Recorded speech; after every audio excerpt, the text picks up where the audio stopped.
Ya Nitwa Rebecca uzwi ku izina rya Alice. Abantu benshi banzi ku izina rya Alice bitewe n'amateka aba yararanze umuntu. Mvuka mu ntara y'Iburasirazuba mu karere ka Rwamagana mu murenge wa Musha. Mvuka mu muryango w'abana 9. Navutse mu 1984. Data kimara kumbyara yanyise umwari kuko navukiraga mu muryango w'abana benshi b'abahungu. Navutse nkenewe kandi nkunzwe. Umuryango wanjye warankundaga cyane. Nabayeho ngize imyaka 7 narabatijwe. Maze kubatizwa kuko iwacu twari abantu b'imbere mu idini cyane. Ndakurangira imyaka 10. ibyamamare.com. Mu gihugu cyacu habaye intambara. Muri iyo ntambara niho ababyeyi banjye n'abavandimwe banjye nibwo bapfuira muri kiliziya ya Musha. Ariko jyeweho Imana irandinda ingirira neza. Icyatumye ndinda rero ubu ngubu nibwo ndimo kugisobanukirwa. Mu 1995 nabonye umuryango Undera warandeze haba neza nta kibazo. Ariko nari mfite ikibazo nanjye ntazi aho cyavaga, cyane ko ibyari bimaze kumbaho byari ibintu bintunguye kubyakira. Byabaye kibibanza kunanira. Nabanye na mubyara wanjye yarandeze. Nabaye nk'umuntu ufite ikibazo mu mutwe nabo ubwabo badasobanukiwe. Hafi yo mu rugo haje gutangira ishuri rya segonderi rya Lycée Dernier ry'i Remera. Iryo shuri ritangira niryo shuri rya mbere ryatangiye i Remera kuko hari hafi yo mu rugo.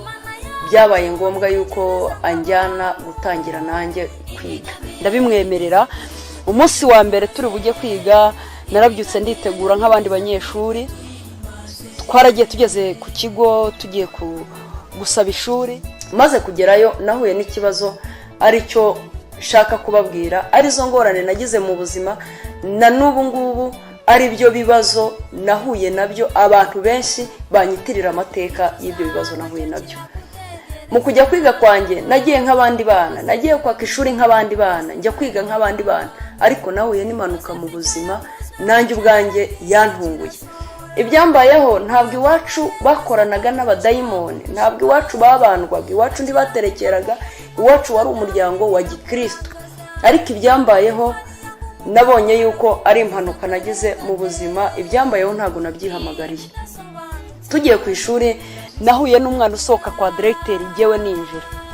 Ambonye arandamutsa anyereka kwanzi nanjye naga kumwirengagiza. Ndamuramutsa arangije arambwira ngo mbega witwa nde? Ndamubwira ngo nitwa Alice. Arambwira ngo ngo najye nitwa Alice. Arangije arambwira ngo kandi nari mbizi kuri buze kwiga hano.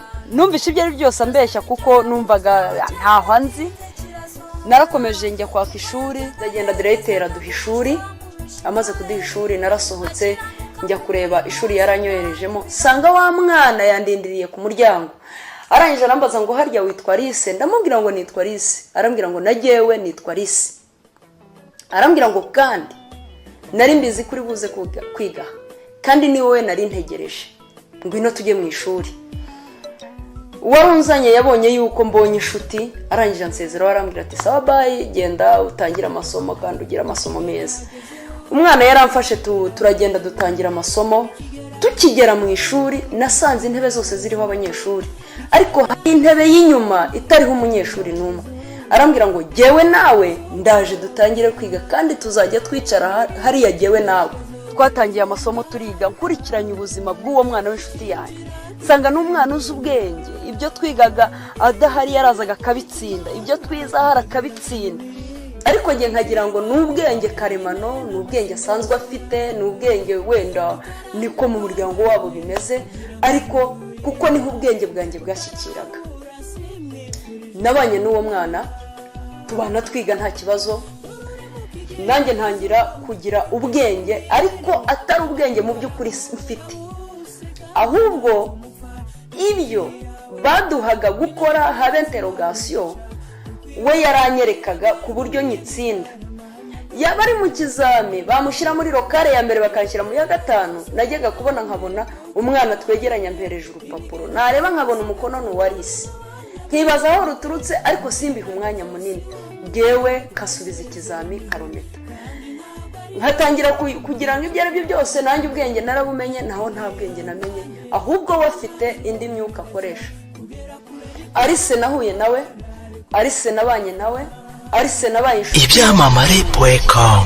Twaramanutse tumanuka mu Gihogere, dufatanya Nyabisindu turamanuka hasi. Murabizi kubazi mu mujyi wa Kigali hagati ya Nyabisindu no hakurya Kibagabaga harimo irimbi ry'Iremera. Muri iryo rimbi harimo n'inzira nyabagendwa irimo. Twafashe iyo nzira turambuka, nta n'umutima nigeze ngiraho kumubaza ngo mbega turimo turajya hehe. Numvaga ibyo ari byose amaherezo turi bugeri wabo. Tugeze aho nakwita hagati no hagati mu irimbi, aho umuntu areba hakurya Ikibagabaga, yarari imbere yewe ndi inyuma ye.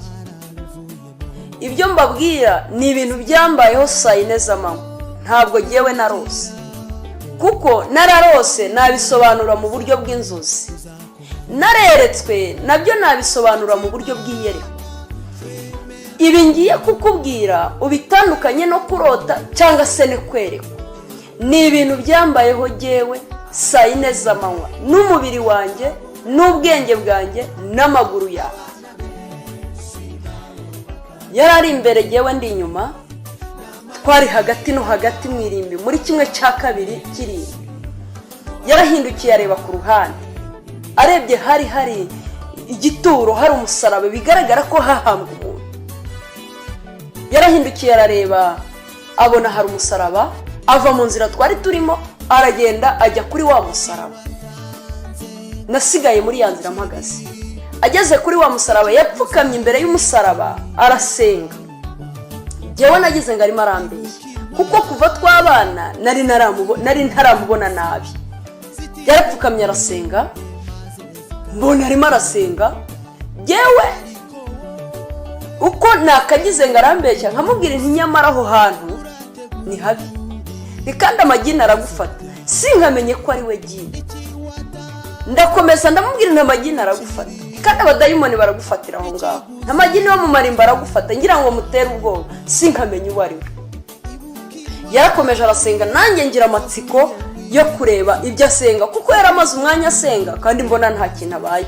Nanjye navuye mu nzira nari ndimo ndagenda, ndamwegera iruhande rwe hafi ye, ngira ngo numve ibyo avuga. Nagiye kumva numva ntavuga mu Gifaransa, ntavuga mu Cyongereza, ntavuga mu Kinyarwanda, aravuga ururimi ntabasha kumva. Ntega amatwi ngo numve ibyo avuga neza, yavugaga indimi ntabasha kumva. Ngira ubwoba bwinshi, umutima wanjye wafashwe n'ubwoba. Numva ubwenge bwanjye burimo buragenda buhagarara. Sinari mbashije gutekereza ibyashize cyangwa se biri buze. Ubwenge bwanjye bwabaye kubugenda buhagararira aho ngaho. Yarakomeje arasenga, yasenze nk'iminota 3. Nyuma y'iminota 3 nagiye kureba nanone ngo mwitegereze, nsanga ya sura yarafite irimo iragenda imuvaho. Bwa bwiza yarafite burimo buragenda buhunguka, busa kubutakara. Agenda ahunguka kuva ku mutwe, agenda ahunguka igice ku kindi paka kugera ku mano. Yagendaga asigara ari nk'amagufwa gusa, yarameze nk'ikintu nanjye ubwanjye ntashobora gusobanura aka kanya. Naramwitegereje, ubwoba buranyica, nta hantu nari mfite ho guhungira. Nahamye hamwe mpebera urwaje, ariko inuma y'inyabugingo itorera mu itongo ry'Uwiteka.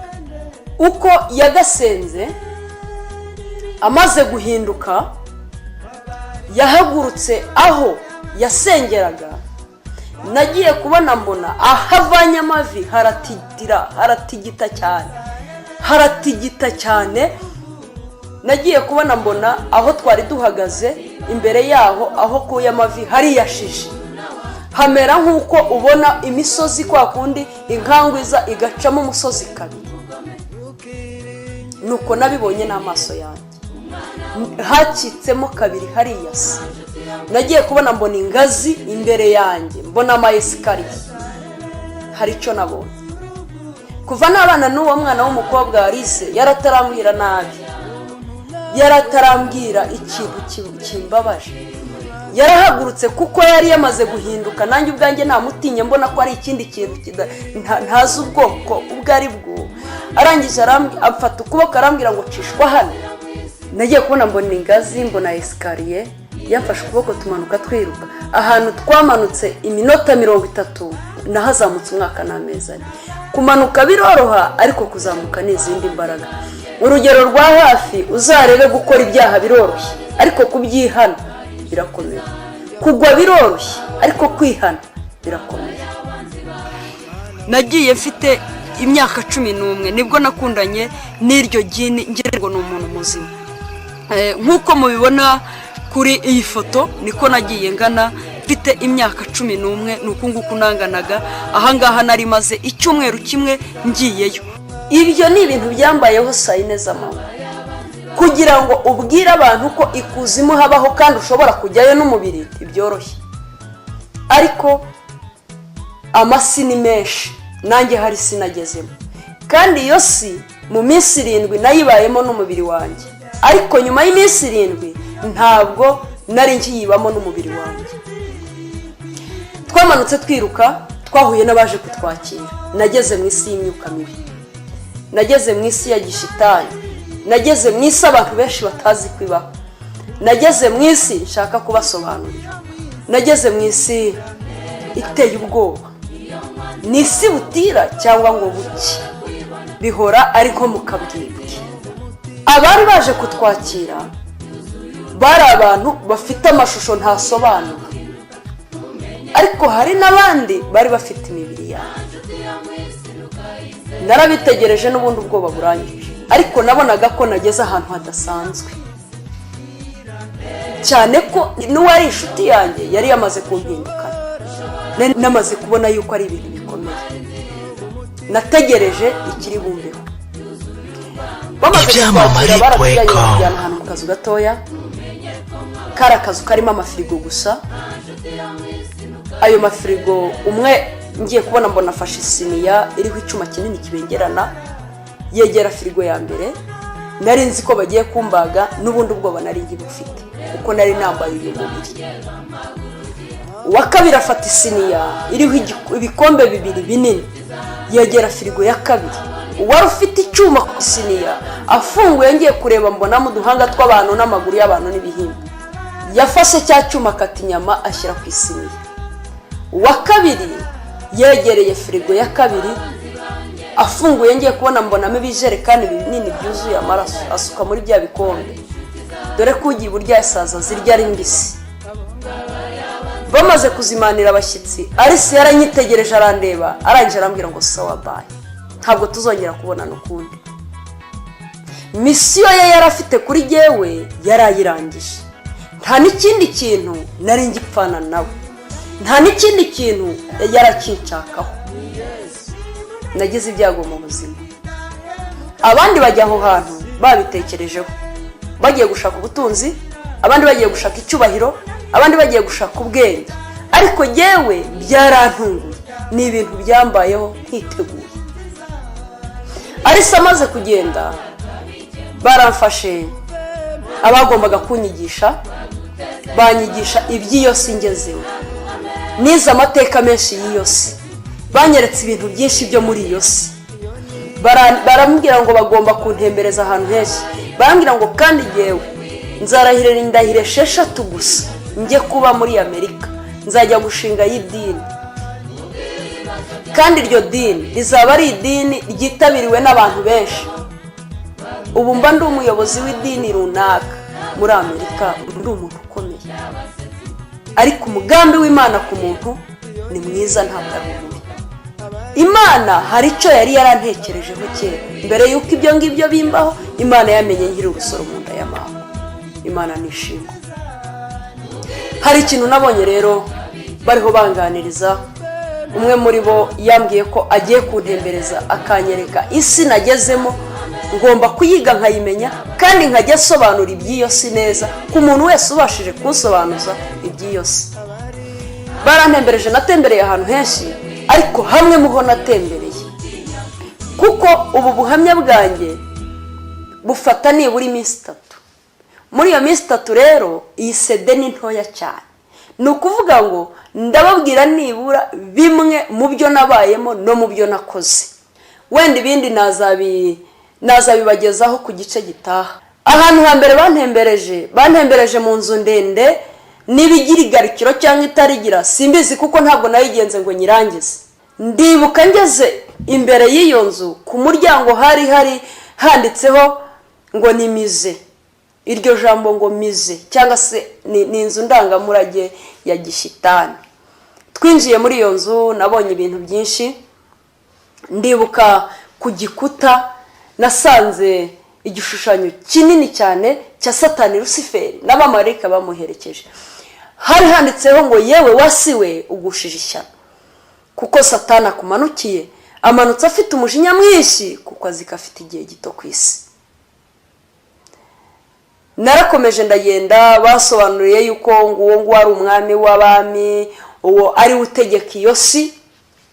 Narakomeje ndagenda, nabonyemo amafoto menshi y'abantu bari ku isi, ndetse bamwe bari no mu mirimo. Nabonyemo amafoto menshi y'abantu bamwe bapfuye, nabonyemo amafoto menshi cyane, ariko naje kugera ku ifoto y'umuntu nzi.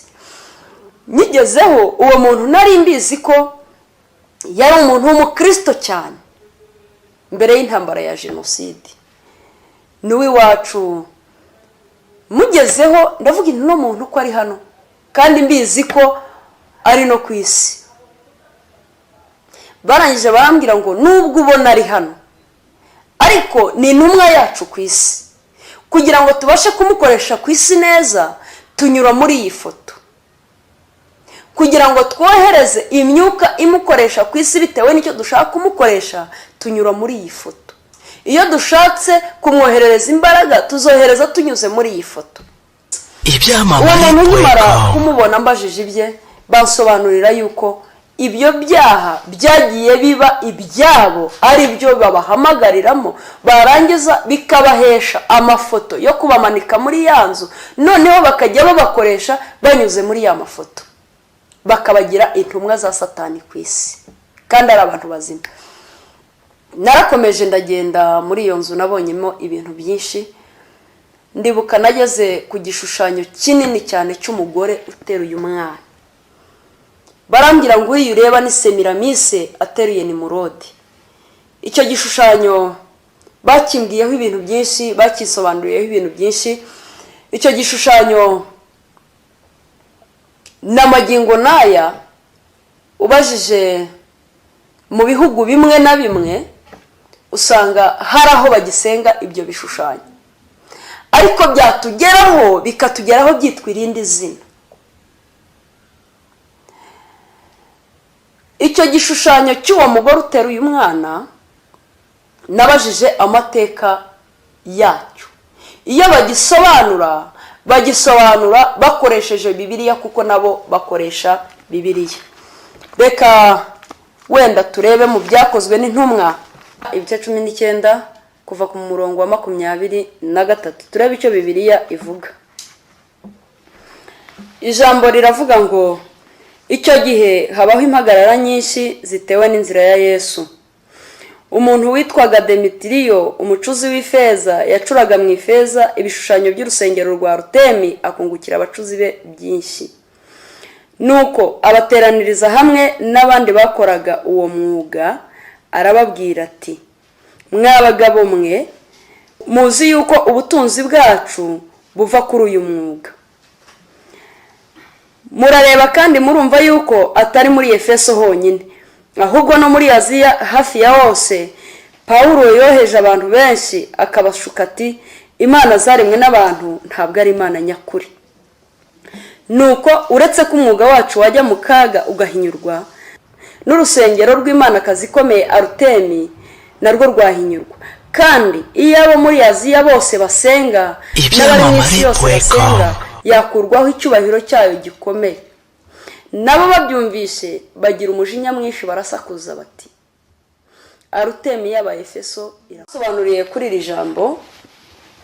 Ubajije n'amateka n'ubu ngubu n'amagingo naya muri Efeso, ahantu hamwe na hamwe baracyasenga uyu mugore. Bamwe bamwita ngo ni Diane, abandi bamwita ngo ni Arutemi, abandi bamwita ngo ni Semiramise. Jye nasanze bakoresha izina rya Semiramise. Uyu mugore namubabwiraho ibintu byinshi. Uyu mugore afite imbaraga nyinshi cyane mu isi. Niwe mugore ufite imbaraga, ashinzwe gutsikamira amasengesho, umwuka we uba mu kirere. Ashinzwe gutsikamira amasengesho cyangwa gufata imigisha imano. Ugasanga umuntu ashobora kumara iminsi 3 mu masengesho, mu cyumba cy'amasengesho asenga Imana. Ya minsi 3 yarangira, hari amasezerano y'Imana yamuhaye. Wenda yagiye kwibutsa amasezerano y'Imana. Imana ikibuka ibyo yamusezeranyije. Muri cya gihe imurekuriye wa mugisha yamubwiye, Arutemi we agawufatira mu kirere. Awufatira mu kirere bitewe n'iki? Ni ukuvuga ngo we agerageza uburyo bwose ashoboye. Awufata kubera ko hari aho udatunganiye Imana. Ariko niba hari aho utunganiye Imana, usenga utunganiye Imana, usenga ugororotse, byanga bikunda rya sengesho ryawe rirazamuka rikarinda rigera ku Mana. Ariko ni ukuvuga ngo iyo ufite ikigutandukanya n'Imana, iyo usenze amasengesho yawe aratsikamirwa. Ni hahandi usenga ukumva urasenga usa nk'ukubita ku gikuta, amasengesho arakugarukira. Niyo umugisha umanutse rero ukagusanga muri ako kazitiro, ni ukuvuga ngo arawutangira. Iyo agusanze utari mu mwanya mwiza, arawuzitira. Arutemi yari imana y'Abayefeso. Yarafite, Bibiliya yatubwiye ngo yarafite urusengero bamusengeragamo. Ngo umuyobozi w'urwo rusengero yari Demetiriyo.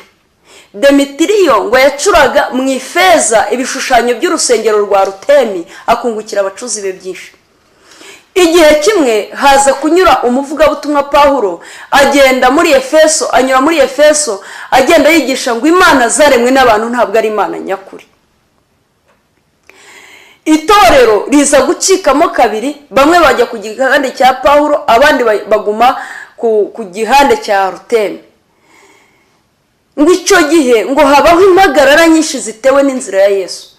Ngo umuntu witwaga Demetiriyo, umucuzi w'ifeza, wacuraga mu ifeza ibishushanyo by'urusengero rwa Arutemi, akungukira abacuzi be byinshi, ngo abateraniriza hamwe n'abandi bakoraga uwo mwuga, arababwira ati twumvikane, murareba kandi murumva yuko atari muri Efeso gusa, ahubwo no muri Aziya hafi ya hose Pawulo arimo arosha abantu ngo imana zaremwe n'abantu si imana nyakuri. Kandi murabizi ko niko twebwe umuco wacu ni nako twatoje abantu. Ngo nabo babyumvise bagira umujinya mwinshi, barasakuza ngo Arutemi y'Abayefeso irakomeye. Uyu mugore Arutemi afite imbaraga nyinshi. Ni ukuvuga ngo hari abantu benshi basenga Arutemi na Nimurodi, bazi ko basenga ngo umwana na nyina. Uwasobanura iby'uyu mugore Arutemi na Nimurode ariwe Semiramise, ariko bamwita ikuzimu, ni amateka maremare. Ariko reka iby'icyo gishushanyo mbihinira aho ngaho, gusa abwirwa benshi akumva beneyo. Naje kuva aho ngaho muri iyo nzu, banjyanye ahantu ku mazi menshi. Hageze nahasanze umugore mwiza cyane. Kumwitegereza nasanze ari umugore mwiza, naramurebaga nkabona ishusho ni mwiza. Ariko ngize ngo ndareba hasi ku birenge, hasi nifa, ariko hejuru n'umuntu. Barambwira ngo uriya ni Mayimuna, ashinzwe gutanga ubukire cyangwa ubutunzi. Uragenda ukamubwira ikibazo ufite, mu gihe runaka wamusabiyemo aguha ibyo wamusabye. Uragenda akaguha katsi cyangwa agasokozo cyangwa akabuye, akakubwira ngo genda ugakoreshe gutya na gutya na gutya, uzabona icyo wasabye mu gihe wagisabiyemo. Iyo ubikoresheje nk'uko yabigusabye, ubona icyo wasabye mu gihe wagisabiyemo. Uwo mugore afite imbaraga, atanga ubutunzi, ariko ubutunzi nta butunzi bwo mu mwijima, ni Uwiteka Nyiringabo avuga. Arabuguha, ariko nta mahoro. Baguha ubutunzi, bakakubwira uko uzabwitwaramo, bakakubwira ngo turabiguhaye, ariko ntuzigera urya ibiryo bikaranze, uzajya urya ibijumba n'ibishyimbo. Uzubaka ama etaje, wubaka amazu meza, ariko uzubaka kandi ka next ugasakaza ibyatsi, bakubwira kuntu uzakubaka. Ntuzigera uryama kuri matora, uzaryama ku rutara rushasheho wenda ibyatsi, ruriho n'ikirago. Bagira uko bagutegeka uryama, bagira uko bagutegeka urya, bagira uko bagutegeka kugenda. ku buryo nta mahoro na makeya ushobora kugira, ushaka amahoro ukayabura, kandi ibyo byose naho byaza ari byinshi ariko nta mahoro ufite ntacyo bimaze. Turiho kuko dufite amahoro, tugubwa neza kuko dufite amahoro, ariko iyo bamaze kukunyaga amahoro bakayatwara, ibyo ufite byose biba ari imfabusa, nta nubwo bishobora kukunyura. Mayimunu waguha ubutunzi ariko nta mahoro ugira mu buzima, urinda upfa nta mahoro ugize. Iteka ryose yaguhaye ubutunzi agusaba igitambo cy'amaraso, akakubwira ngo ndaguhaye, ariko nawe gira icyuma, ntambira nk'umwana wawe w'imfura cyangwa se ntambira umuhererezi wawe. Niba ushatse utarabyara barakubwira ngo turafunga umugore wawe ntuzigera ubyara na rimwe, uzapfa utabyaye. Iyo umaze kubyemera rero mukorana amasezerano, barakubwira ngo niba utarabyara dutambira umubyeyi ukunda, niba nta mubyeyi dutambira inshuti yawe. Ibyo nibyo nagiye mbona bakoresha igihe cyose, bakoresha ibimenyetso by'ibitambo by'amaraso. Mayimuna naramwitegereje ndamureba, afite ibikorwa byinshi ayoboye mu mazi, banjyanye ahantu mu mazi bajya kutwereka ibikorwa akora, ibikorwa ayoboye aho ngaho. Twageze ku basore beza ubona rwose b'urubyiruko.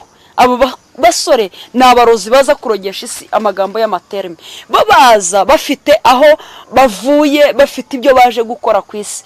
Noneho n'abandi bazima babibona bakagira ngo ibyo bintu ni style nziza, nabo bakabikurikiza, ariko babizanye bafite impamvu yabyo. Nk'urugero ukajya kubona ukabona nk'umusore cyangwa se n'umugabo, dore ko ubungubu noneho twajwemo, akambara ipantaro. Ibyo bintu akenshi muzabisangana n'ababa bambaye ukuntu, akambara ipantaro aho kugira ngo azirikiraho ipantaro yagenewe ngo yambaye ngo pocket down, ipantaro akayimanura akayambarira hafi munsi y'ikibuno, ikagenda irereta nkaho hari ibyo yakozemo. Abo basore niba uzasangana utwo duterme. Urugero ukajya kumva nko hanze y'abasore, ujya kumva karavuze ati ndagaswi. Ijambo bita ndagaswi uwo musobanuza ngo mbega iryo jambo rivuze iki, ntabyaza, ariko icyazi cyo nuko abivuze. Iryo jambo ni mu rurimi rwa kidayimoni, bagira indimi bakoresha ubwabo bumvikanaho. Iryo jambo rero ni ijambo ribi cyane rituka Imana rikayambika ubusa. Iyo uvuze iryo jambo ni ukuvuga ngo hari abadayimoni, hari imyuka mibi uba wikururiye muri wowe. Ugasanga umwana yagiye ku ishuri agarutse yarangiritse, ubibona ko yangiritse kandi yaragiye ari umwana muzima, kubera dayimoni umwe. Iyo umufunguriye umuryango muri wowe hinjira abadayimoni 7 bashoreranye, ntabwo hinjira umwe gusa ngo birekera aho ngaho. Urundi rugero rwa kabiri ukajya kubona ukabona hari ibintu bigezweho hanze aha ngaha ngo ni amacensi. Chance ntabwo ari ijambo ribi, ni ijambo riri mu Cyongereza bivuga amahirwe cyangwa se chance. Ni ukuvuga ngo iryo jambo mu by'ukuri si ribi, ariko kubajya kuzanayo imbaraga cyangwa se icyubahiro, cyane cyane nko muri abaririmbyi cyangwa se abacuranzi bajya kuzanayo imbaraga, kuko hariho abacuranzi cyangwa se n'abaririmbyi bamaze kurebayo bajya kuzana imbaraga, bajya kuzana ubuhanga bwo kuririmba. Iyo bamaze kumuha imbaraga baramubwira ngo nugera aho uri bukorera igitaramo, buri muntu wese muba muri kumwe kuri stage uri bugufashe kuririmba, ugende umuramutsa umuhereza amacensi. Kwa kundi umusore afunga ingumi undi agafunga ingumi, bakatigongaho amacensi mwana, ibintu nk'ibyo. Iryo ntabwo ryari ijambo ribi, ariko uburyo rikoreshwa ntabwo wamubona ari hariya ngo umubwira ngo censi gusa, bigira ikimenyetso nibura bigendana nacyo. Icyo kimenyetso rero nicyo baba barabahaye, bakabwira ngo igihe cyose nagera aho aririmbira, uwo uzamufasha kuririmba azagenda buri muntu amuzenguruka amuhereza amacensi. Uko azagenda amuzenguruka amuhereza amacensi niko bazajya bohereza imbaraga. Ni nka karibu abahaye imbaraga z'imyuka mibi kugira ngo bazamuke bafashe wa muririmbyi kuririmba. n'aba bacuranzi babafashe. Icyo gihe bahuma abantu bose baje muri icyo gitaramo amaso, naho yaririmba yambaye ubusa bahita babona yuko ibyo akora ari byiza ari bizima, ariko mu by'ukuri we afite misiyo. Abandi rero babibona nabo bakabona ni ibintu byiza, ariko ntibazi aho bivuye, ntibazi ababikora ni bande, ese bagambiriye iki, ese bivuze iki, ese biriya bisobanuye iki. Ni ikibazo gikomeye. Tumaze kuva aho ngaho twaragiye tugera ahandi hantu hari abakobwa. Abo bakobwa nkibitegereza nasanze ari abakobwa beza, kubareba gutya ku maso ishusho yabo nabonaga ari abakobwa beza. Abo bakobwa rero kuwa gatanu aba ari igihe cyo kujya mu masaro de coiffure, kujya mu nganda kuzana imyenda bari bukorane ku isi. Ni ukuvuga ngo nimvuga mu nganda cyangwa se mu masaro de coiffure, uko tubona isi imeze hari umujyi uteye ubwoba, ariko ikibazo ntibucya cyangwa ngo bwire, kandi nta mahoro umuntu waho uwo ari we wese aba afite. Abo bakobwa rero bajya mu nganda kuko nazo zirahari zikora ibintu byinshi kandi bitandukanye. Abo bakobwa saa 11 za nimugoroba kuwa gatanu barazamuka, baba bafite aho bagomba kunyura bazamuka hano ku isi. Iyo bamaze kuzamuka hano ku isi baba bafite misiyo bajeho, nibo bazana imbaraga z'imyuka y'ubusambanyi bw'amoko atandukanye. Isi ifite ikibazo gikomeye cyane ku bw'abo bakobwa. Baza mu ishusho y'abantu, baba bagaragara nk'abantu, baba bagaragara nk'abantu bazima, baba bagaragara yewe nk'abantu beza rwose, ariko imbere aba ari amasegaryana. Baba bambaye ishusho ariko imbere baba ari abadayimoni. Ushobora guhura nawe, abenshi baba bari ku mihanda bicuruza, ushobora guhura nawe mukumvikana ibiciro, kuko iyo bicuruza nyine bacuruza imibiri yabo, mwakumvikana ibiciro mugasezerana ko mugomba kujyana mu rugo. Ni ukuvuga ngo iyo yagutumweho, iyo umusomye gusa baba bazi igihe aho muzahurira, n'igihe muzahurira, n'isaha muzahurira, n'iminota muzaba muri kumwe. Aho muzahurira baba bahazi. Igihe cyo guhura cyawe nawe iyo kigeze, ikuzimu haba hari uruziga rw'abadayimoni. Iyo agusomye gusa agucira mu kanwa ikintu gifunguye hasi no hejuru nk'umukondo w'agacumu. Iyo ugiciriye hasi, icyo gihe abari ikuzimu bahita baguhamagariramo. Bashobora kutakujyana wese ngo ugende ubure, ariko bahita bahamagara umwuka wawe, umwuka muzima, bakawukurura. Icyo gihe iyo uhagaze uhita umera nk'ufashwe n'isereri ukuntu, bahita bohereza undi mwuka mubi muri wowe. Umuntu ukabona yari intangarugero, yari umuntu muzima, nta kibazo yari afite, yari umugabo wiyubashye cyangwa umugore wiyubashye, ariko umunsi umwe cyangwa iminsi ibiri ukajya ukabona umuntu arapfuye ahagaze, ukabona imico irahindutse, ukabona ntabwo uzi ukuntu abaye. Bamwe bakavuga ngo barwaye abadayimoni. Hari ababa bahuye n'icyo kibazo ariko ntibabisobanukirwe. Iyo bohereje undi mwuka rero muri wowe, icyo gihe basigara ari bo bagukontorora. Igihe bashatse kukwicira barakwica, icyo bashatse kugukoresha baragigukoresha, ariko cyane cyane utasambanaga bahita bamuroha mu ngeso z'ubusambanyi. Bamwe bagatangira gucuruza ibiyobyabwenge, abandi bagatangira kubaroha mu kubinywa. Abo bakobwa bafite misiyo ndende kandi mbi hano ku isi. Nibo bazanye imyambarire igezweho iriho irambikwa abantu ubusa, irimo irambika ababyeyi ubusa, irimo iratwambikira urubyiruko ubusa. Ugasanga umwana w'umukobwa yambaye ukagira ngo yibagiwe kwambara, wamureba ukavuga uti ibyo byose ashobora kuba yavuye mu rugo ariko yibagiwe kwambara.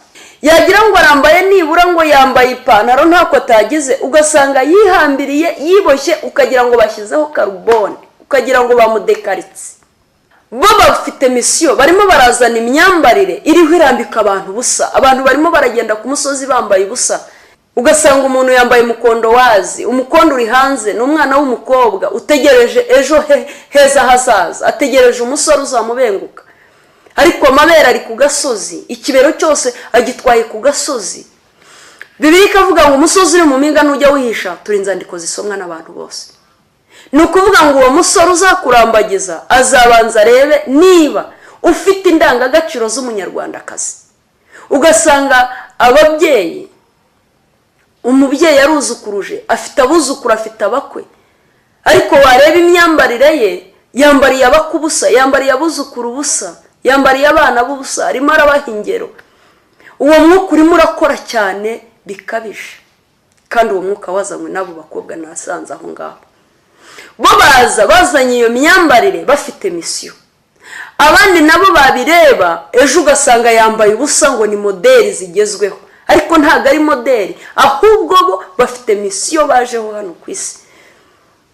Niyo mpamvu rero umuntu wese ashatse yabera amaso umubiri ndetse n'ubugingo bwe. Naje kuva aho ngaho maze kureba ibikorwa by'abo bakobwa, mva aho ngaho natemberejwe ahantu henshi, nabonye ibintu byinshi. Naje kujya guhabwa akazi. Mbere yo guhabwa akazi nabanje kwitaba inama. Nitaba inama, ngeze mu nama nsanga ni inama y'ishishi n'ibikeri, kandi izo shishi n'ibikeri bivuga. Ni jyewe nari ndimo nambaye umubiri wanjye.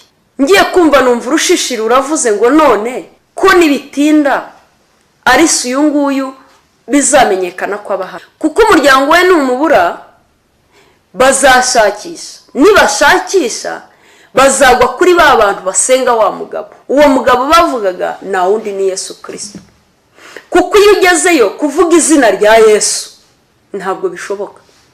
Ugerageza kugira ngo uryature ariko ntibishoboka, kuko unabishoboye ukarivuga haba intambara ikomeye kubw'iryo zina. Bazirikana icyo Yesu Kristo yabakoreye amaze kugera ikuzimu, baramwubaha, baramutinya.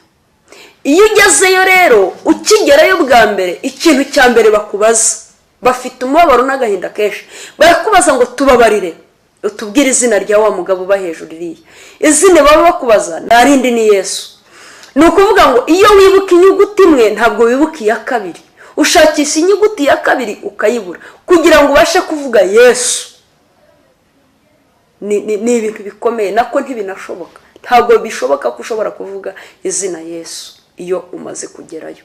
Ni ukuvuga rero ngo izina Yesu ubwaryo iyo ugezeyo riba rifite agaciro kandi riba rifite umumaro. Kugira ngo uryature rero ibyaho byose birabomborekana, inganda zigashya.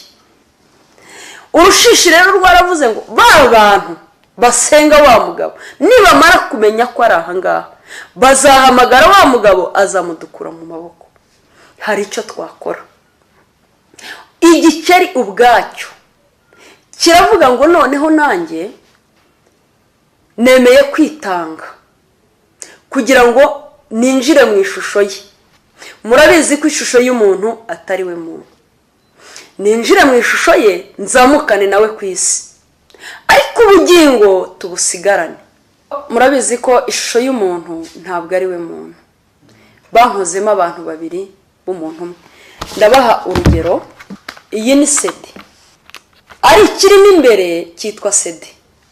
Iyi iri kumwe n'iyi poshete byose byitwa sede. Ariko mu by'ukuri hari sede nyirizina, hari na poshete. Mfite uburenganzira bwo gutandukanya sede na poshete nkabigira ibintu bibiri kandi by'ikintu kimwe. Iyi poshete ibika sede kugira ngo itangirika. Ni ukuvuga ngo n'ishusho y'umuntu n'umuntu niko bimeze. Ubundi umuntu muzima ni uzabona Imana, ni ubugingo burimo imbere. Ubugiye urandeba n'ishusho urayireba, ariko mu by'ukuri ntunzi. Nzwi n'Imana yo mu ijuru yandemye. Hari ubugingo rero, hari n'ishusho ari we mubiri uyu nguyu ureba. Ni ukuvuga ngo nabigereranya rero, ubwo bugingo nabugereranya n'iyi sede, kuko iyi sede niyo iriho icyo dukeneye. Habe indirimbo, habe ivugabutumwa, biri kuri iyi sede. Ariko iyi poshete irayimbikiye kugira ngo itangirika. Ubugingo bushobora gutandukanywa n'umubiri, uko niko bangenje. Bafashe ubugingo bwanjye babukuramo dayimoni w'igikeri. Ndagereranya aka gapapuro na dayimoni w'igikeri yinjiye mu ishusho yanjye. aho nanyuze ngenda banteretse mu ndobo bashyiraho imigozi ibiri banzamurira mu ndobo nk'abanzamuye muri esanseri, ariko mu by'ukuri bazamuye umubiri gusa. iyi shusho ubugingo buzabona Imana barabusigaranye. hazamutsemo imbere mu ishusho yanjye dayimoni w'igikeri. nagarutse ku isi, aho nanyuze ngenda niho nanyuze ngaruka. ariko mu by'ukuri nubwo nari ngarutse, muri jyewe hari icyari kindimo. ishusho ureba inyuma utarebye imbere wavuga ngo dore sede ya Rebeka, utabashije kureba gufungura ngo urebemo imbere. nagarutse ku isi nyuma y'iminsi 7 iwacu barambuze. nasubiye mu muryango wanjye bisanzwe, ubuzima bwarakomeje, ariko bukomeza ndi ikindi. hari icyari kindimo, hari icyankoreshaga. bari basigaye bankoresha nk'abakoresha telekomande, batumaga wa wundi nasizeyo yarangiza nawe agakoresha wa wundi uri ku isi. bambwira ngo nyura aha nkahanyura, bambwira ngo icare nkicara, bambwira ngo genda ngenda, bambwira ngo iruke nkiruka. ngaruka mu buzima bisanzwe, ngaruka mu rugo, ngaruka activite zose ndazikora nk'abandi bana, ariko mu by'ukuri hari icyari kindimo, ari nacyo cyagombaga kunkoresha. ubuzima bukomeza, ndibuka umunsi umwe baranyicaza barambwira ngo noneho rero ntabwo uzaguma muri ibi ngibi gusa, ahubwo ugiye guhabwa akazi. baramfashe banjyana ahantu barantembereza mu nganda nyinshi cyane. bantembereje mu nganda, bangejeje mu ruganda rukora amavuta yo mu mutwe, banjyana muri urwo ruganda. kimara kugera muri urwo ruganda barambwira ngo wowe ugiye guhabwa akazi muri uru ruganda mu gihe gitegereje kuzatumwa aho ugomba gutumwa. natangiye akazi mu ruganda ndakora, nitegereje uko bakora bintera ubwoba, ariko kuko ari akazi nari nahawe kandi ngomba gukora, nta kundi nari kubigenza, nagombye gukora. uko twakoraga muri urwo ruganda rero, iyo uruganda rwashomaga giye nakoraga mu ruganda rukora amavuta yo mu mutwe bita amaproduit. iyo uruganda rwashomaga byabaga ngombwa kwica abana b'impinja kwa muganga mu bitaro, bakagerageza kureba ababyeyi bagakuramo amada bakica abana. saa sita z'ijoro yabaga ari isaha y'abadayimoni kuzamuka mu marimbi kujya kuzana abo bana. iyo babagezaga ku ruganda, ikintu cya mbere bakuragamo babanzaga gukuramo ubwonko. ubwo bwonko nibwo bakoragamo amavuta atukuza ahindura uruhu. Imana ijya kuturema yaturemye mu ishusho yayo, twebwe turi ubwiza bw'Imana. uba uri igikara, uba uri inzobe, uba uri imibiri yombi, uri ishusho y'Imana. uko Imana yakuremye ni uko nguko uri ishusho y'Imana. kandi muzirikane ko icyatumye Satani akurwa mu ijuru akamanurwa mu isi ni ukubera ishusho y'umuntu. Satani nawe aricara aravuga ati ntabwo bicira aha ngaha bitewe n'iki ngiki kibayeho, nanjye iriya shusho hari uko nshobora kuyangiza. ayangirisha ubwonko bw'umwana w'uruhinja. bamwe dore ko bicara bakavuga ngo Imana yandemye igiye kuruhuka, indema nabi, jye nari kuba inzobe ingira igikara. bityo rero bamwe na bamwe bakiha gukosora Imana, ariko Imana nizaza ntizaceceka. menya kuremwe mu ishusho y'Imana, uri ubwiza bw'Imana. uko usa kose uri ubwiza bw'Imana, uko uteye kose uri ubwiza bw'Imana. Satani yibashuka. ibyasigaraga twabishyiraga mu mashini tugasya, twamara gusya bagashyiramo amaproduit chimique. barangiza najya kubona nkabona bazanye ibikombe, uruganda rw'ibikombe rwagemuraga aho ngaho. najya kubona nkabona handitseho ibihugu biri hano ku isi bisanzwe bizwimo izo nganda zikora amaproduit. ntabwo mvuze ko hatari inganda hano ku isi n'ubundi zikora ayo maproduit. inganda zirahari ziyakora rwose, ariko ikibazo ntiwatandukanya produit yakorewe ku isi n'iyakorewe ikuzimu. ariko abayoborwa n'umwuka nibo bana b'Imana. Satani ni umunyabinyoma, icyamuzanye ni ukwica, kwiba no kurimbura. arashaka kwica abantu b'Imana yiremeye akoresheje ibyo byose. ikintu cya mbere bakoraga, babanzaga kuzana ibyo bikombe tugashyiramo amaproduit. abacuruzi bamaze kurebayo bazaga kurangura, bakaza kurangura bakazana ibicuruzwa hano ku isi. Hari ababaga baramaze gukorana amasezerano arambye na Mayimuna. Icyo gihe baravugaga ngo wenda tujye tubisanga ku kiyaga runaka, niho tuzajya tujya kudeduwana, cyangwa se tujye tubisanga ahantu runaka, cyangwa se bagakora amasezerano y'uko amaduka yabo azajya ahora yuzuye. Akavuga ati yewe iduka ryanjye rijye rihora ryuzuye, bitewe n'uko igitambo bamusabye yagitambye kandi akagitambo mu gihe gikwiriye. Icyo gihe barakubwiraga ngo nawe mu gihe watambye igitambo mu gihe gikwiriye kandi ugatamba igitambo kizima, saba icyo ushaka. Ubwo rero wasabaga icyo ushaka. Narakoze nkora igihe kinini, nkora n'imbaraga zanjye zose, nkora n'ubwenge bwanjye bwose, ariko ibyo ngibyo twakoraga ntabwo byari binejeje umutima wanjye. Najyaga nibaza yuko hari icyankura aho hantu, jewe ibyiringiro byanjye ntabyo nari ngifite, nta byiringiro nari mfite by'uko natabarwa, ariko nari mfite umubabaro mwinshi wo gukoreshwa iyo mirimo kandi nta ruhare nabigizemo. Igihe cyaje kugera ndi mu kazi ndiho nkora, barambwira ngo ninze njye kurahira indahiro ya mbere. Naragiye mpagarara imbere y'indahiro. Mu gihe nari ngiye guhagarara imbere y'indahiro, bampereje igikombe cyuzuye amaraso mu ntoki n'inyama nini cyane mu ntoki. Banyeretse urupapuro n'amagambo yanditse ngomba gusoma mu gihe ndahira. Yari amagambo avuga ngo mwami w'abami, ndaje kugukora amasaha 28 kuri 28. Icyo uzankoresha nzagikora, aho uzantuma nzahajya mu gihe gikwiye n'ikidakwiye. Narangiza nkaryaho nkananywaho. Icyo gihe bari bambwiye yuko nindahira iyo ndahiro ngomba guhita mpabwa ubushobozi bwo kwihindura urushishi. Mu gihe nari maze kurahira indahiro ya mbere yo kwihindura urushishi, iyi foto nayo niyo maze kurahira indahiro ya mbere yo kwihindura urushishi. Kugira ngo ujye mu muryango w'abaroze kuruwa ubanza kurahira indahiro 6.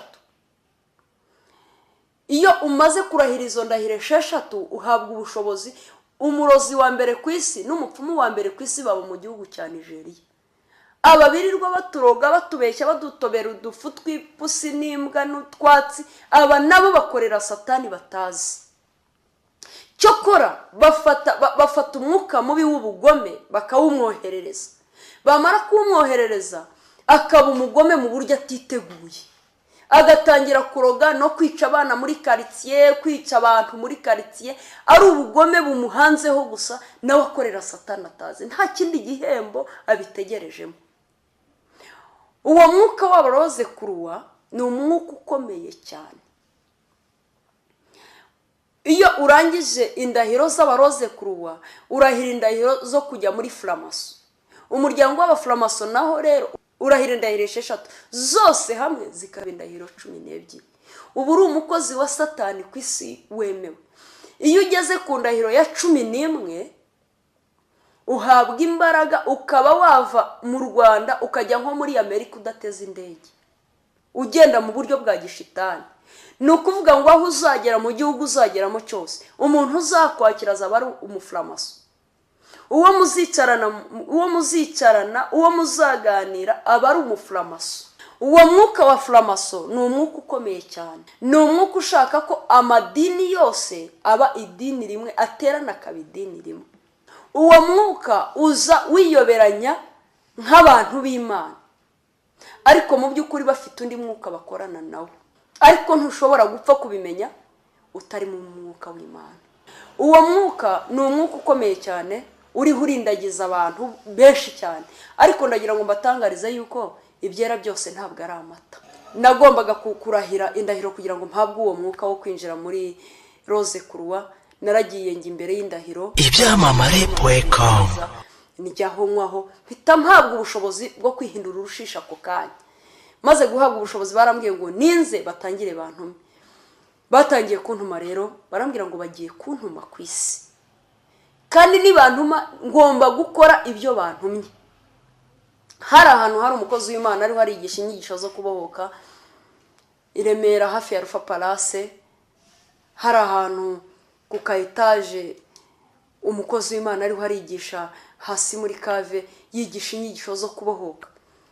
Barambwira ngo ihute, irukanka, genda umwice. Barambwira ngo nta kindi kintu tugutumye, kumugusha wabishobora, kumurindagiza wabishobora, kumuvangira wabishobora, ariko ntabwo ari byo tugutumye. Tugutumye kumwica kandi agapfira imbere y'abamubona bose n'abamukurikiye bose. Narazamutse ndaza ndinjira mu rusengero, ariko mbere yo kwinjira nasanze umudiyakoni ahagaze imbere y'urusengero. Sanze ahagaze mu muryango, naramubonye mbona yuko nawe ntacyo antwaye, nta kibazo nawe ibyo ari byo byose, hari imwe mu myuka yacu afite.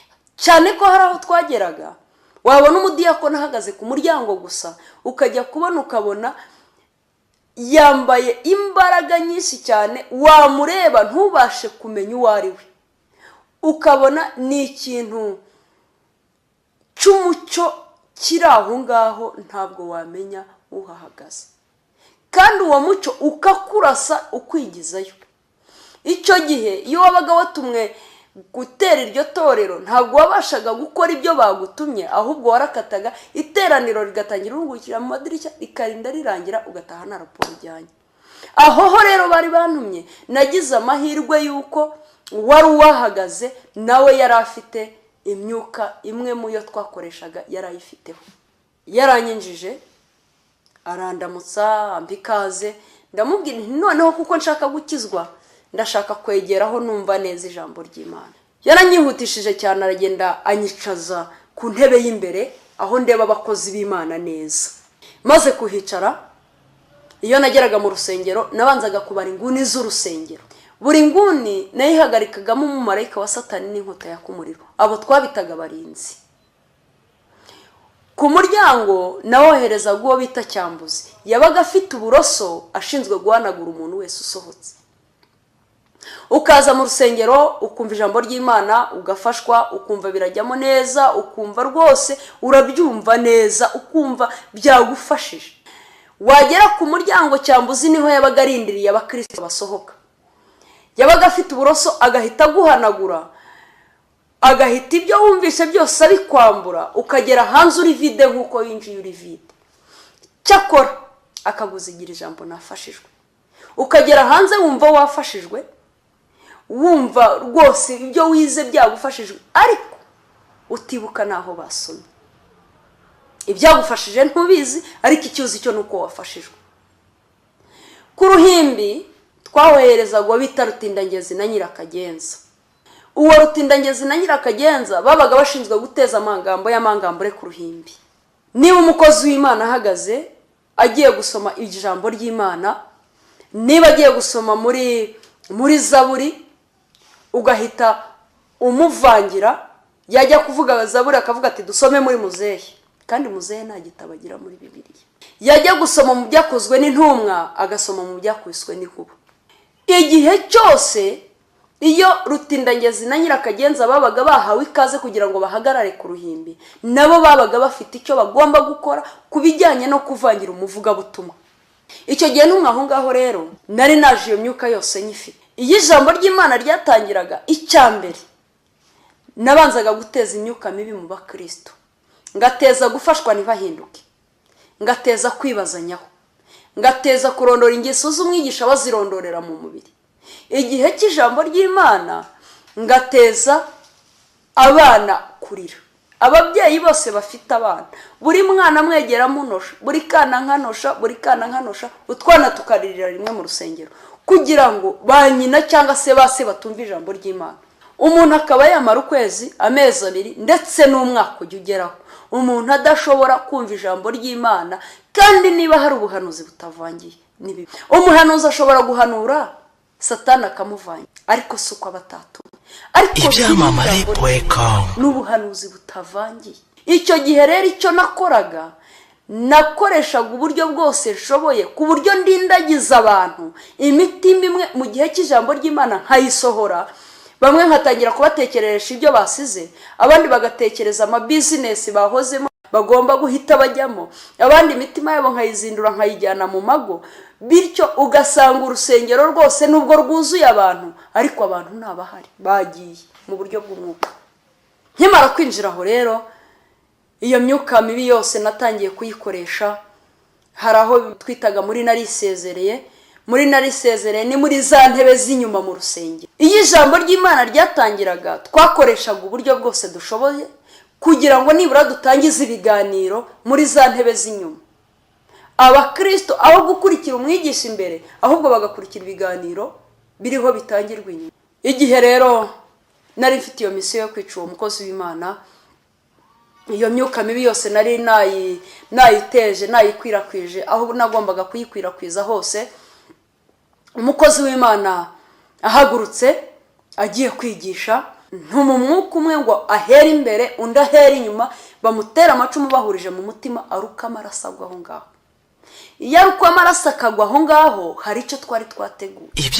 Iyo aruka amaraso akagwa aho ngaho, ni ukuvuga ngo abaje bose twari kubateza imyuka mibi. Bamwe twari kubumvisha ko n'ubundi atari umukozi w'Imana, abandi twari kubumvisha ko n'ubundi ari ibyaha bimugarutse, abandi twari kubongorera yuko ari Imana imukojeje isoni. Bityo buri muntu wese akagira imyumvire itandukanye. Umukozi w'Imana ahagurutse agiye kwigisha, mubwira dayimoni umwe ngo mwamuhere imbere undi amuhere inyuma, bamutera amacumu bahurije mu mutima, agwa aho ngaho. Uwaturutse imbere agiye kumutera icumu ahura n'ijambo bita haleluya. Haleluya! Ahuye n'ijambo bita haleluya ryasohotse ari nka bombe bitewe nuko yarivuze. Hari ukuntu uvuga haleluya wayitera gusa igasohoka ari nka bombe, igatwika ibiri imbere byose ikabisenya, bityo ukabona umuyoboro muzima. Haleluya ni ijambo rifite imbaraga, ni ijambo rifite agaciro. Amen. Iryo jambo ryasohotse ari nka bombe, rirakubita, rikubise uwaturutse inyuma ntiyamenye ibyabaye, arambura icumu arimuteye. Umukozi w'Imana barahindukiye arimutera mu. Umukozi w'Imana yahise yicara aca bugufi kuko yari ababaye rwose. Aciye bugufi aricara aravuga ngo yewe wamurozi urahawe, ngiye kugukoza isoni. Naravuze ngo byanga bikunda ndakorwa n'isoni kuko uriya ni umukozi w'Imana isumba byose. Nari mbizi ko nkorwa n'isoni, nari mbizi ko nubwo mfite imbaraga ariko hejuru yanjye hari uwundi mwami ufite imbaraga ziruta izo mfite. Amanutse jyewe nakwiruka. Nagize ubwoba ndavuga ngo akanjye karabaye, arankoza isoni. Nibutse ijambo rivuga ngo mu gihe ugezemo runaka cyangwa mu makuba runaka, saba icyo ushaka uragihabwa. Nahamagaye imbaraga z'imyuka mibi, ndavuga ngo mwami w'abami. Icyo gihe nasengaga Satani, ndavuga ngo ntabara, nyoherereza imbaraga zo kwihindura umwuka usohora aha hantu, nzagukorera imyaka yanjye yose yo kubaho. Nagiye kumva numva imbaraga ziranteruye, n'uwo twari twicaranye ntigeze amenya uburyo nasohotse. Nanyuze muri giriyaje ndagenda. Nyuze muri giriyaje ngiye, umukozi w'Imana kuko yari afite amaso atarayanga yaturebesha, yari afite amaso y'umwuka wera. Aravuga ngo uragiye iherezo ryawe no gukizwa, hereza Imana yacu icyubahiro. Avuze ngo uragiye iherezo ryawe no gukizwa, uwo muvumo wamfasheho ujyana nanjye ugera nayo nayo. Mu by'ukuri ushyize mu gaciro ntacyo ntari nakoze, ariko ibihembo by'ibyaha ni urupfu, impano y'Imana n'ubugingo buhoraho iteka ryose. Nagezeyo ubundi nari mfite umushahara mpembwa ku munsi narahembwaga, nakora neza nakora nabi nahembwaga inkoni 25 ku munsi, niwo mushahara nakoreraga. Nagezeho nkubitwa inkoni 50 ngo ntacyo nakoze. Narakubiswe ariko nsubira mu kazi kanjye ndakora, nakoze n'imbaraga zanjye zose. Hashize iminsi barambwira ngo ninze nsubire mu kizami, icyo nakoze sinagikoze neza. Hari umukozi w'Imana uvuye i Kigali agiye kuvuga ubutumwa i Butare, baranuma ngo nyaruka ihute ntagereyo kuko icyo giterane cyatumwemo abarozi ariko badafite imbaraga. Mu biterane dukora, mu materaniro dukora, buri giterane cyose kiba gifite umurozi n'umupfumu bihagarariye. Ni ukuvuga ngo buri biterane, buri masengesho haba hari umurozi ugomba kuza gukurikirana ibyabereye aho kugira ngo aroge ahagarike umugambi w'Imana, uretse ko umugambi w'Imana rurema ntujya uburizwamo. Baranuma ngo nihute kuko icyo giterane cyari cyatumwemiwemo abarozi ariko badafite imbaraga, bariho biga umwuga. Naraje nza nkutabaye, hageze bamaze kuntuma ibyamamare. Naraje nicara ku Kamonyi imusambira ku kiliziya cy'abakatolike hejuru. Imodoka iraza, twabaga dufite uburyo tuyireba bitewe n'ikoranabuhanga ryacu.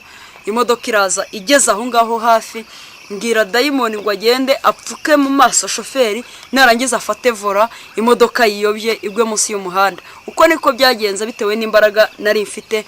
Imodoka yarabirindutse iragenda igwa hasi mu kabande. Mu bantu batabaye mbere nanjye nari ndimo, ngenda mvuga amagambo menshi ko umushoferi yanyweye, ariko jewe ni jewe wari ubikoze. Abantu barahuruye batangira gutabara. Umuntu wa mbere batabaye, ndakwereka imbaraga z'Imana, ndakwereka imbaraga zitangaje naboneye aho hantu. Nagiye kubona mbona umuntu wa mbere bakuyemo ni wa mugabo nari ngiye kwica. Yavuyemo ngiye kumva numva ijwi ry'umuntu uririmba ngo ntereye umusozi ndaruha, bambwiye ko azaza ndaruhuka. Haleluya.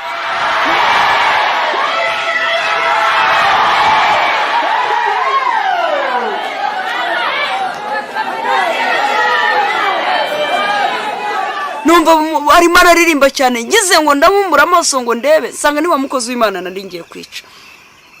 Ubwoba buranyica. Byabaye nka cyagiye cya Saduraka Meshaki na Abedinego, ngo nta n'umwotsi wabanukaga ku myenda. Nawe yavuyemo ari muzima, wahita akomeza yigira gutega imodoka, akomeza ivuga butumwa.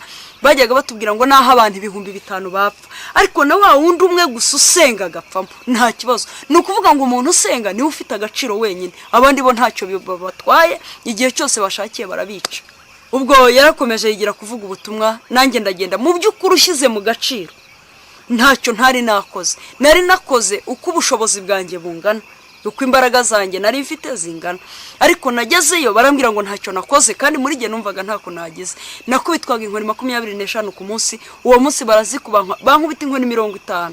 Ibihembo by'ibyaha n'urupfu, ariko impano y'Imana n'ubugingo buhoraho iteka ryose. Ibizami byo nakoze ni byinshi, aho bantumye ni heje. Ndibuka umunsi umwe barantuma batinyaruka, noneho hari abana bari bahawe ubutumwa bagomba kuza mu bibare muri cya gihe cy'ububyutse bwa bibare. Igihe bibare hari ububyutse bukomeye, barambwira ngo hari abana bahawe ubutumwa. Icyo gihe mu bibare habaga abarwayi, icyo gihe mu bibare indwara zarakiraga, icyo gihe bazanaga abasazi bagakira, icyo gihe abafite ibibazo barazaga bakaharuhukira. Mu bibare habaga ibitangaza by'Imana rurema. Barambwira ngo nimpaguruke ngende. Hari abana bari bahawe ubutumwa baturutse mu Mutara, bari baraye basenga Imana, Imana ibaha ubutumwa bari kuzana mu bibare bw'abantu bari gukirira aho ngaho mu bibare. Kandi bamwe muri abo ngabo bagombaga kuhakirira, hari abari abakozi bacu bari batangiye kutwihakana no kumena amabanga. Barambwira ngo ni nihute, nimpagera mvangira abo bana b'abahanuzi bavuga ibyo batatumwe. Erega burya suko baba batatumwe, bamwe muri bo baba batumwe, ariko Satani nawe abayi hafi kugira ngo abavangire. Ndaza ninjira mu bibare, iteraniro riratangira. Ryari ruyobowe n'uwari dirija w'itabaza bitaga Benjamin. Iteraniro riratangira, rirarimbanya. Jewe nari nicaye mu nguni ntegereje isaha y'Imana kwigera, nanjye nkatangira kuvangira abo bahanuzi, mbabwira kuvuga ibyo batategetswe. Ubundi iteka ryose ku ruhimbi habaga hari ibendera ry'umweru ryandikishijwe ibara ry'ubururu ngo ubutsinzi. Iryo bendera ryabaga riri ku ruhimbi. Iyo twe twahageraga, iryo bendera twabashaga kuribona kuko twabaga dufite andi maso.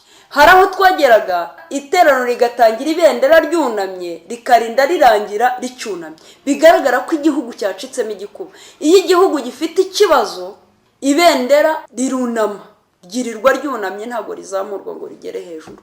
Ni ukuvuga rero ngo nabo batangiraga iteraniro ibendera ryunamye, iteraniro rikarinda rirangira. Twatangiraga gutegura ibyo ngibyo mbere.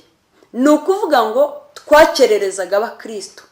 Hari abakristo twitaga ba mayibobo mu buryo bw'umwuka, akabaho ariko ari mayibobo. Ba mayibobo ni bande? Ni abantu bazaga iteraniro ryatangiye bagataha ritararangira. Iyi iteraniro ryajyaga gutangira, niba iteraniro ritangira saa 3, twajyaga kubona tukabona saa 3 zuzuye zitarengaho n'isegonda. Marayika w'Imana aramanutse n'umucyo mwinshi yambaye igishura cyera. Icyo gihe twaribwirizaga tukaba dusohotse, yandikaga izina ry'umuntu wese winjiye mu iteraniro. Saa 3:05 marayika yafungaga igitabo akongera akazamuka, nibwo twongeraga kwinjira. Ba bandi rero twabaga twakerereje barazaga bakinjira marayika yamaze gutanga umugisha w'abatangiye iteraniro. Abo ngabo twabaga twakerereje twagombaga no kubacura kare iteraniro ritarangiye. Yava nko gutura ugahita umubwira utari ko hari gahunda utatunganyije, hari aho ugomba kujya, ugiye aya masaha nibyo byaba byiza, ukamushorera agasohokera izo nzira akagenda.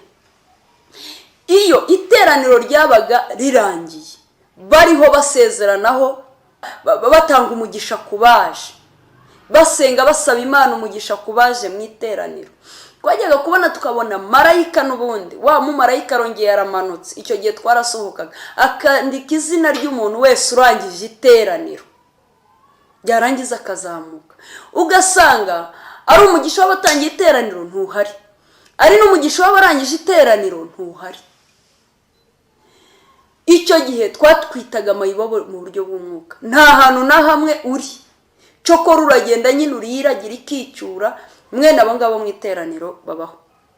Ariko inama nabagira, niba uri umukristo, niba usenga, niba ukunda guterana kwera, ubahiriza amasaha y'amateraniro. Niba iteraniro ari saa 3 ube wageze mu rusengero, kandi utegereze guheshwa umugisha n'abatambyi barangije iteraniro.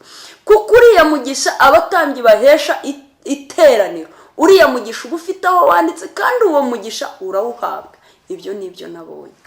Ni ukuvuga rero ngo iyo twabaga twakoresheje abo badiyakoni kugira ngo tubashe kwinjira iteraniro tukabasha kurivuyanga, nabo babaga bamwe mu bateje iteraniro akaga. Niyo mpamvu buri muntu wese mu murimo akora, umurimo Imana yamuhamagariye, namenye uko bawukora, amenye uko bawugendamo, amenye uko bawitwaramo. Ntabwo ari ugupfa kudiyakona, ntabwo ari ugupfa kuririmba, ntabwo ari ugupfa kubwiriza. Buri muntu wese amenye uko uwo murimo ukorwa. Ahari nibyo byatworohera. Hari isaha yageraga umuntu wese akamenya ko isaha yo gukora y'Imana igeze mu bibare. Iyo saha igeze mu bibare abantu batangira kuzura umwuka wera. Ngiye kubona mbona Benjamin arasohoka aragenda aca amakoma ahantu mu bibare, araza yandika kuri ayo makoma. Ibyo mbabwira ni ibintu byabaye, kuko ubu ndimo ndavuga ibintu nabonye n'ibyabaye. Hari abatari bubishyikire bitewe nuko badasanzwe babizi, abatari bubishyikire baranyihanganira kuko ibyo nabyo ni ibiri muri bimwe mu byo nabonye. Araza arandika, nanjye naragenda mwegera ndeba ibyo yandika byose ndabona. Hari umukecuru wari umaze iminsi avuye ku Kibuye bitaga Yohanita mu bibare. Yohanita icyo gihe yari yatanze ubuhamya avuga ko Imana itangiye kumwambikira muri Kigali.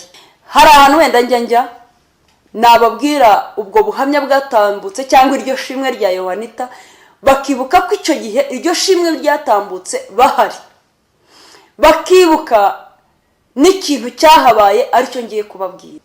Yohanita yari yatanze ubuhamya avuga kuntu Imana itangiye kumugirira neza muri Kigali, kuntu hari abazungu bamwoherereje imyenda atazi, bakamwoherereza imyenda yo kwambara.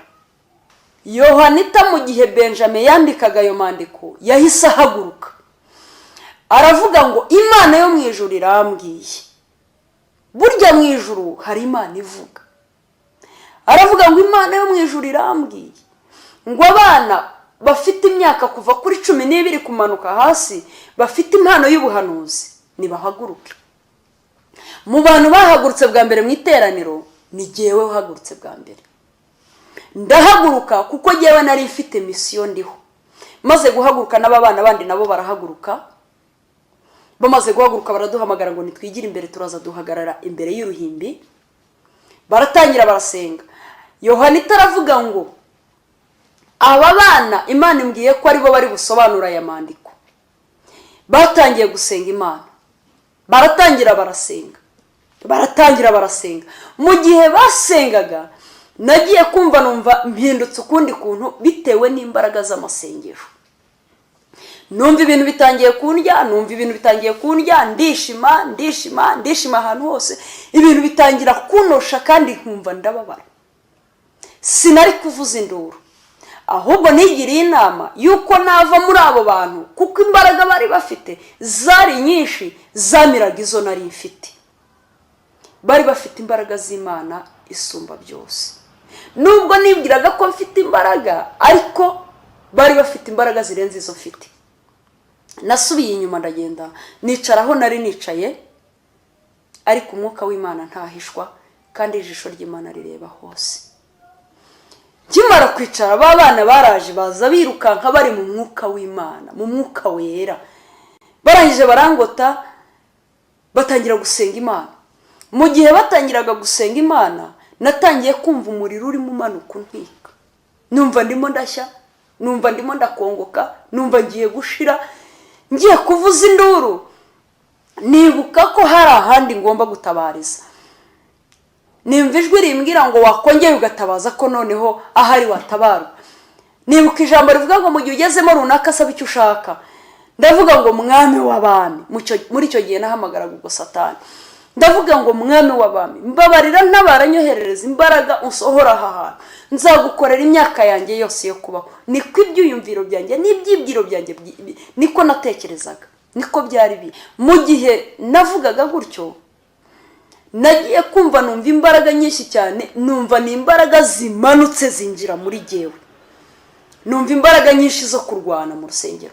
Ndavuga ngiye kurwana, umuntu wese nkubita, ninkubita umuntu akameneka ijisho, kuko nari mfite imbaraga nyinshi cyane za gishitani.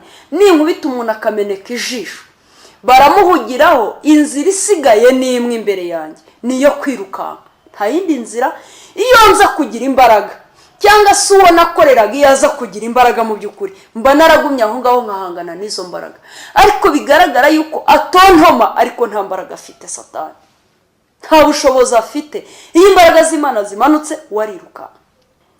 Mu gihe natabazaga, nagiye kumva numva imbaraga nyinshi zimaze kunyinjiramo. Ndavuga ngo ngiye kurwana. Mu gihe nabitekerezaga ncunga ahantu ndi buhere ndwana, nagiye kubona mbona umugabo uhagaze imbere yanjye, ahagaze asa nk'utandukanyije amaguru. Mba mbonye akenge, akanya gatoya ndi buseseremo, nkaca mu maguru ya wa mugabo nkirukanka. Uko niko nabigenje. Nagize gutya, mba ndabacunze, mba nyuze mu maguru ya wa mugabo ndirukanka.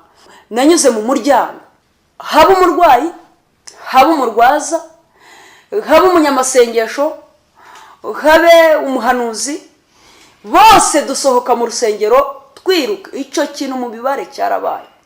Turirukanka, baranyirukankana, nkata munsi y'urusengero. Hari urusengero rumwe rw'ibibare, ubu hari ebyiri. Mba nkase munsi y'urusengero, ngiye kugwa muri tuwarete iri munsi y'urusengero, mba ndasimbutse nguye inyuma ndirukanka.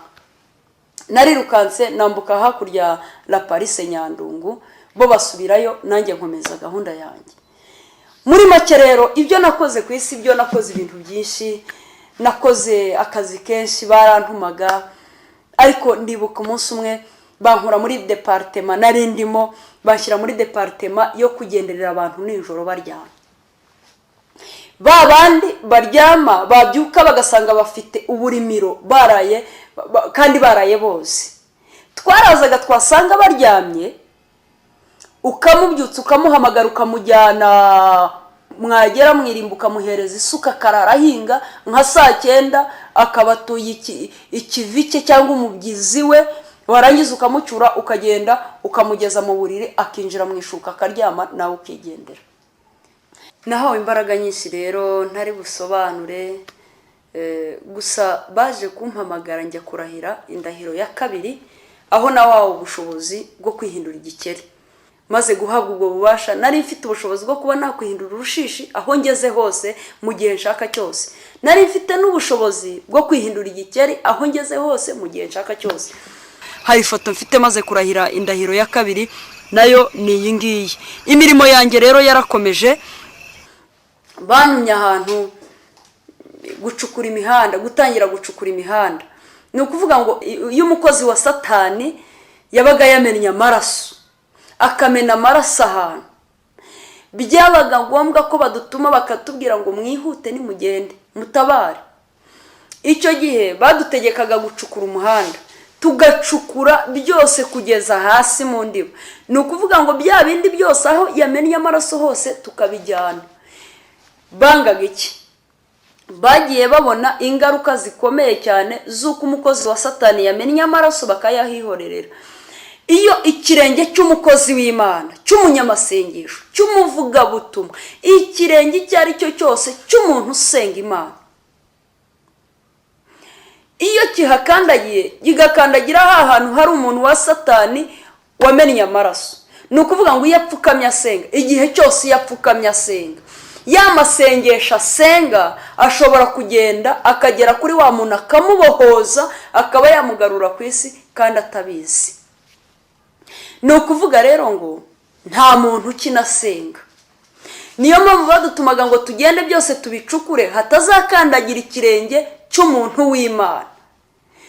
Nk'umuntu yashoboraga kuba ari i Butare, tuvuge n'urugero, wenda ngiye i Butare, wenda nkoze agisida, muri ya agisida mpennye amaraso aho hantu, hakazakandagira ikirenge cy'umukozi w'Imana. Ni ukuvuga ngo yashoboraga aho apfukamye hose asenga, yashoboraga kuba yambohoza, yewe ndi i Kigali kandi we yisengera i Butare, uko yirukanye imyuka mibi, za mbaraga zashoboraga kuza zikangeraho.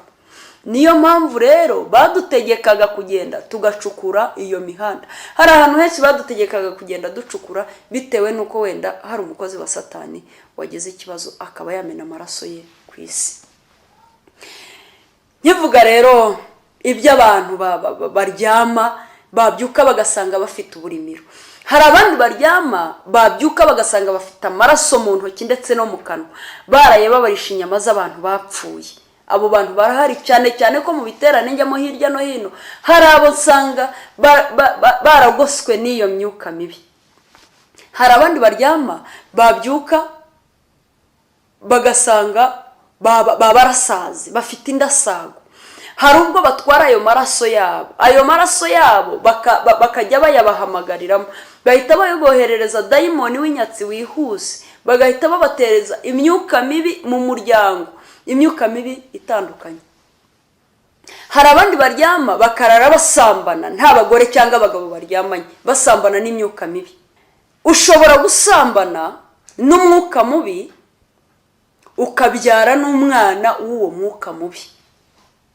Ibyo byasaba ibisobanuro birebire, ariko hari abantu baryama nabo bariyizi, bakaryama nijoro bakumva barimo basambana n'abadayimoni.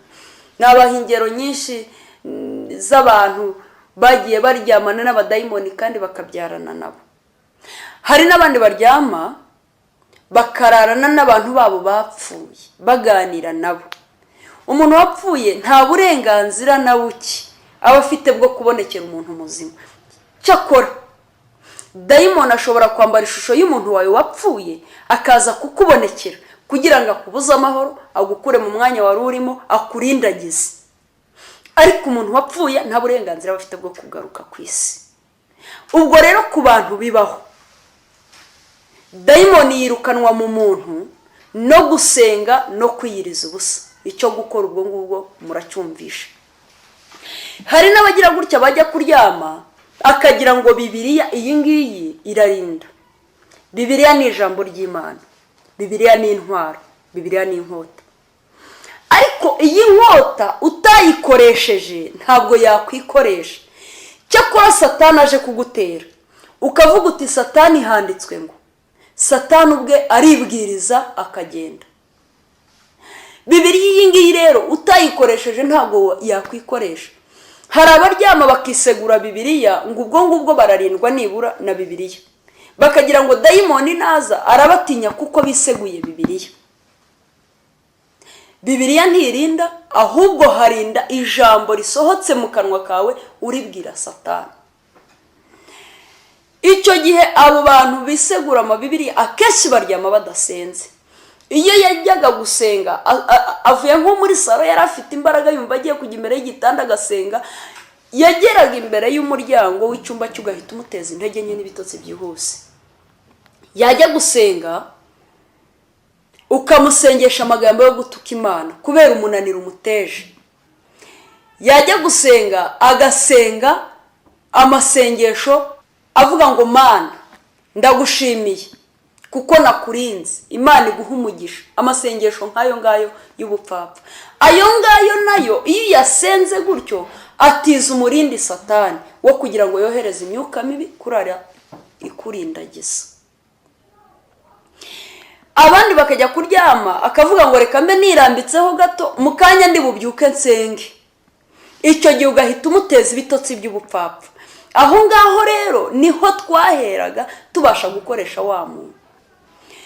Naho yaba ari umunyamasengesho yaryama adasenze, aho ngaho tukamuterera mu nzozi. Izo nzozi rero twamutereragamo niho twabasha gukorera. Ubundi isaha ya saa sita z'ijoro, kuva saa sita z'ijoro kugera saa 11 ni isaha y'abadayimoni kuzamuka mu marimbi. Icyambere ntibahinga, ntiwasarura aho utabibye, barya inyama z'abantu bakanywa amaraso y'abantu. Iyo umuntu yapfaga akimara gupfa, ikintu bakora bahita bavoma amaraso, ukajya kumva umuntu arakonje. Iyo bamaraga kuvoma amaraso mu buryo bwa gishitani, mu buryo bwa kidayimoni, iyo bamaraga kuvoma amaraso, ikindi kintu bakoraga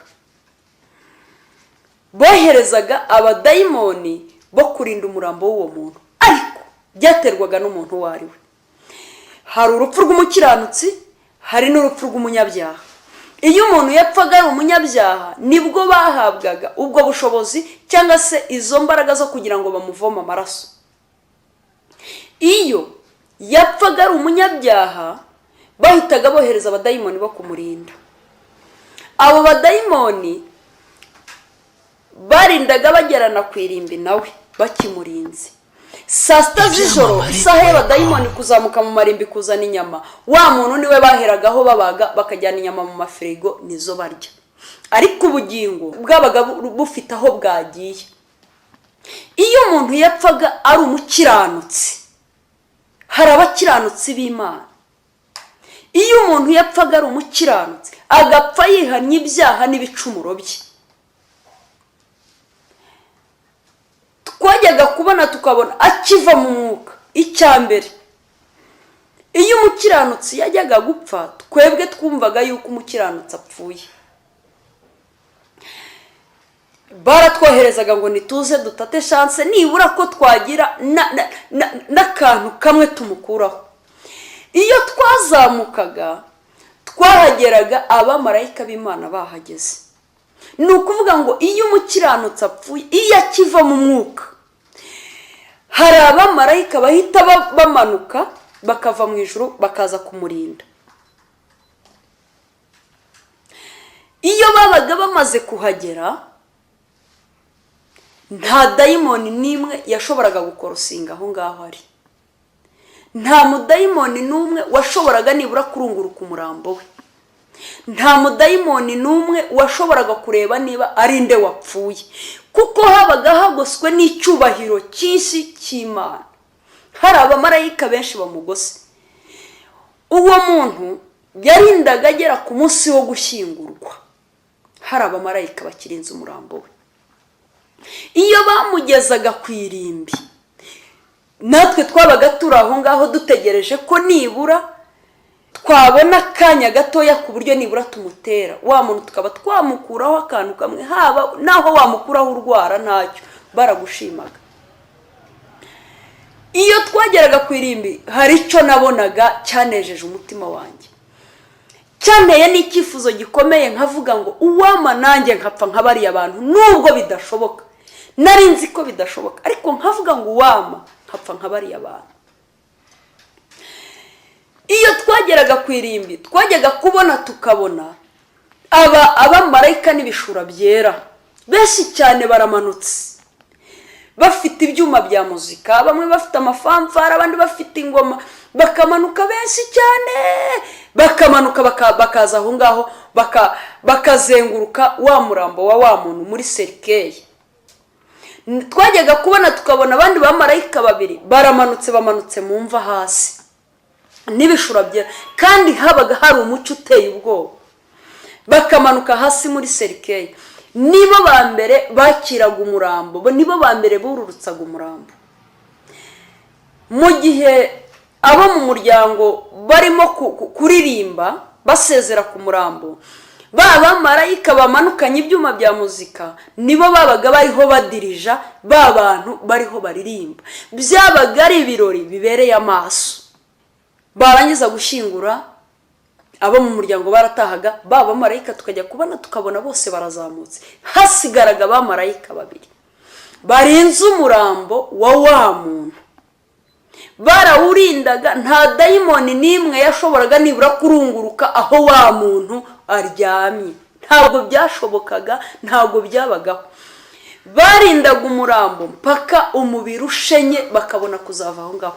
Nta dayimoni yashoboraga gufata nibura umubiri we cyangwa se kureba aho bamushyinguye, ntabwo bishoboka. Urupfu rw'umunyabyaha rero n'urupfu rw'umukiranutsi biratandukanye. Nimwifuze gupfa nk'uko abakiranutsi ba.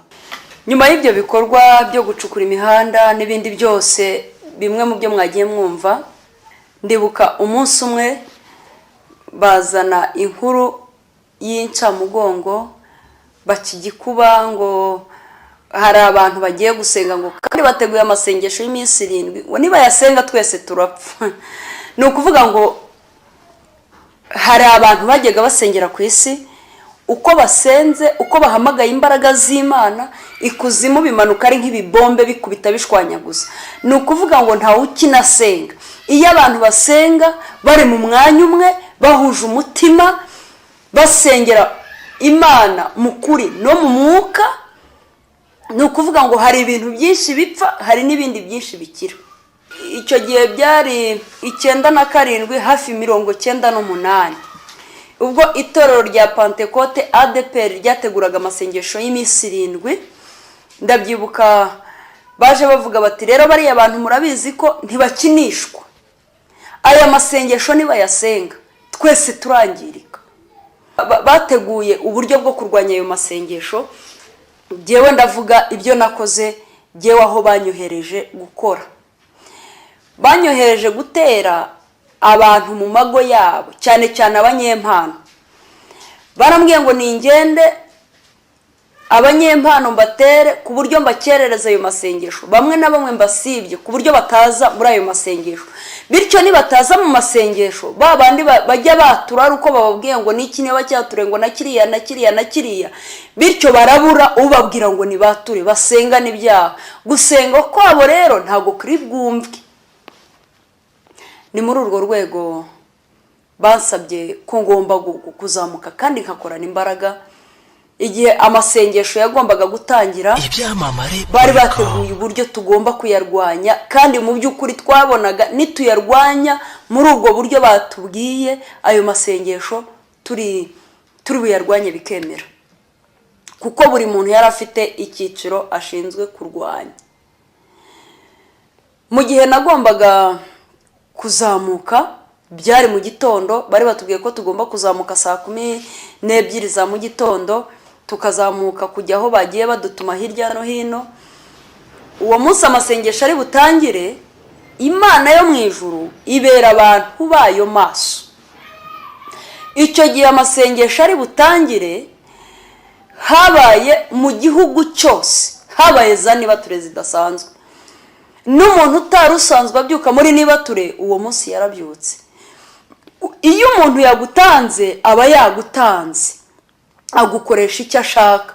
Ni ukuvuga rero ngo babanyamasengesho twagombaga gutanga nibo badutanze. Buri muntu aho ari hose Imana yaramukomangiye, arabyuka. Noneho bajya mu rusengero, abari badasanzwe baza, bose baraza bahurira mu rusengero, baba baradutanze, batangira gusenga. Imbaraga z'Imana ziramanuka zitwangiriza ibintu. Nagiye kubona mbona hakurya ku musozi umuriro urimo uraka. Umuriro utangiye kwaka, baravuga ngo ngo abanyaruguru baradutwitse. Ubundi babitaga amazina bitewe n'uko bari. Hari abo bitaga abanyaruguru, hari abo bitaga ngo ni ababo, hari abo bitwaga abantu ntacyo bintwaye, hari abo bitaga b'umunsi, abakunda umunsi kuwurutisha uwawuremye, akubaka ku munsi umunsi akumva ari umunsi, ariko ukaba utamubaza umuremyi w'uwo munsi. Biterwa n'uwo ari we, uko ari niko bamufata. Baravugaga rero ngo abo bantu nibayasenga, abanyaruguru bakayasenga. Twabitaga ngo ni abanyaruguru, ni abantu bo hejuru, ni abantu badashyikirwa, ni abantu batagerwaho, ni abantu batavogerwa. Baratubwira ngo bariya amasengesho bari abanyaruguru nibayasenga turangirizwa bikomeye. Mu gihe twateguraga tugiye tubona badutanze batangiye gusenga. Mu gihe basengaga umuriro uramanuka uratwika, induru ziravuga ku misozi ngo abanyaruguru baradutwitse. Baravuga ngo buri muntu wese ahari naterura icyo afite duhunge. Jye nari ndi mu ruganda ndimo ndakora, nahunze nikoreye uruganda rushyushye ku mutwe, uruganda runini cyane. Nari mfite imbaraga za gishitani, ntago zari imbaraga zanjye. Nterura uruganda uko nakaruteruye mba ndagiye. Twahungiye ahantu bita Irumbashi muri Kongo. Twabayeho igihe kirekire, igihe kingana n'iminsi 7. Muri iyo minsi 7 bariho biyoroganiza bareba kuntu bashobora kugaruka mu gihugu. Mu gihe twari aho ngaho mu buhungiro nk'izindi mpunzi zose, abanyamasengesho bo mu Rwanda bararimbanyije. Nta mudayimoni n'umwe wari usigaye mu gihugu cy'u Rwanda, bose bari bahunze. Niyo mpamvu ijambo ryose ryavugwaga ryumvikanwaga neza. Niyo mpamvu muri icyo gihe ayo masengesho yakozwe habayemo kwatura ibyaha kudasanzwe. Barangije nyuma y'iminsi 7 bohereza abadayimoni baza gutata igihugu. Mudayimoni wa mbere yaje ari umudayimoni w'intege nkeya, uwa kabiri azari umudayimoni w'amagambo, uwa gatatu azari umudayimoni w'amacakubiri.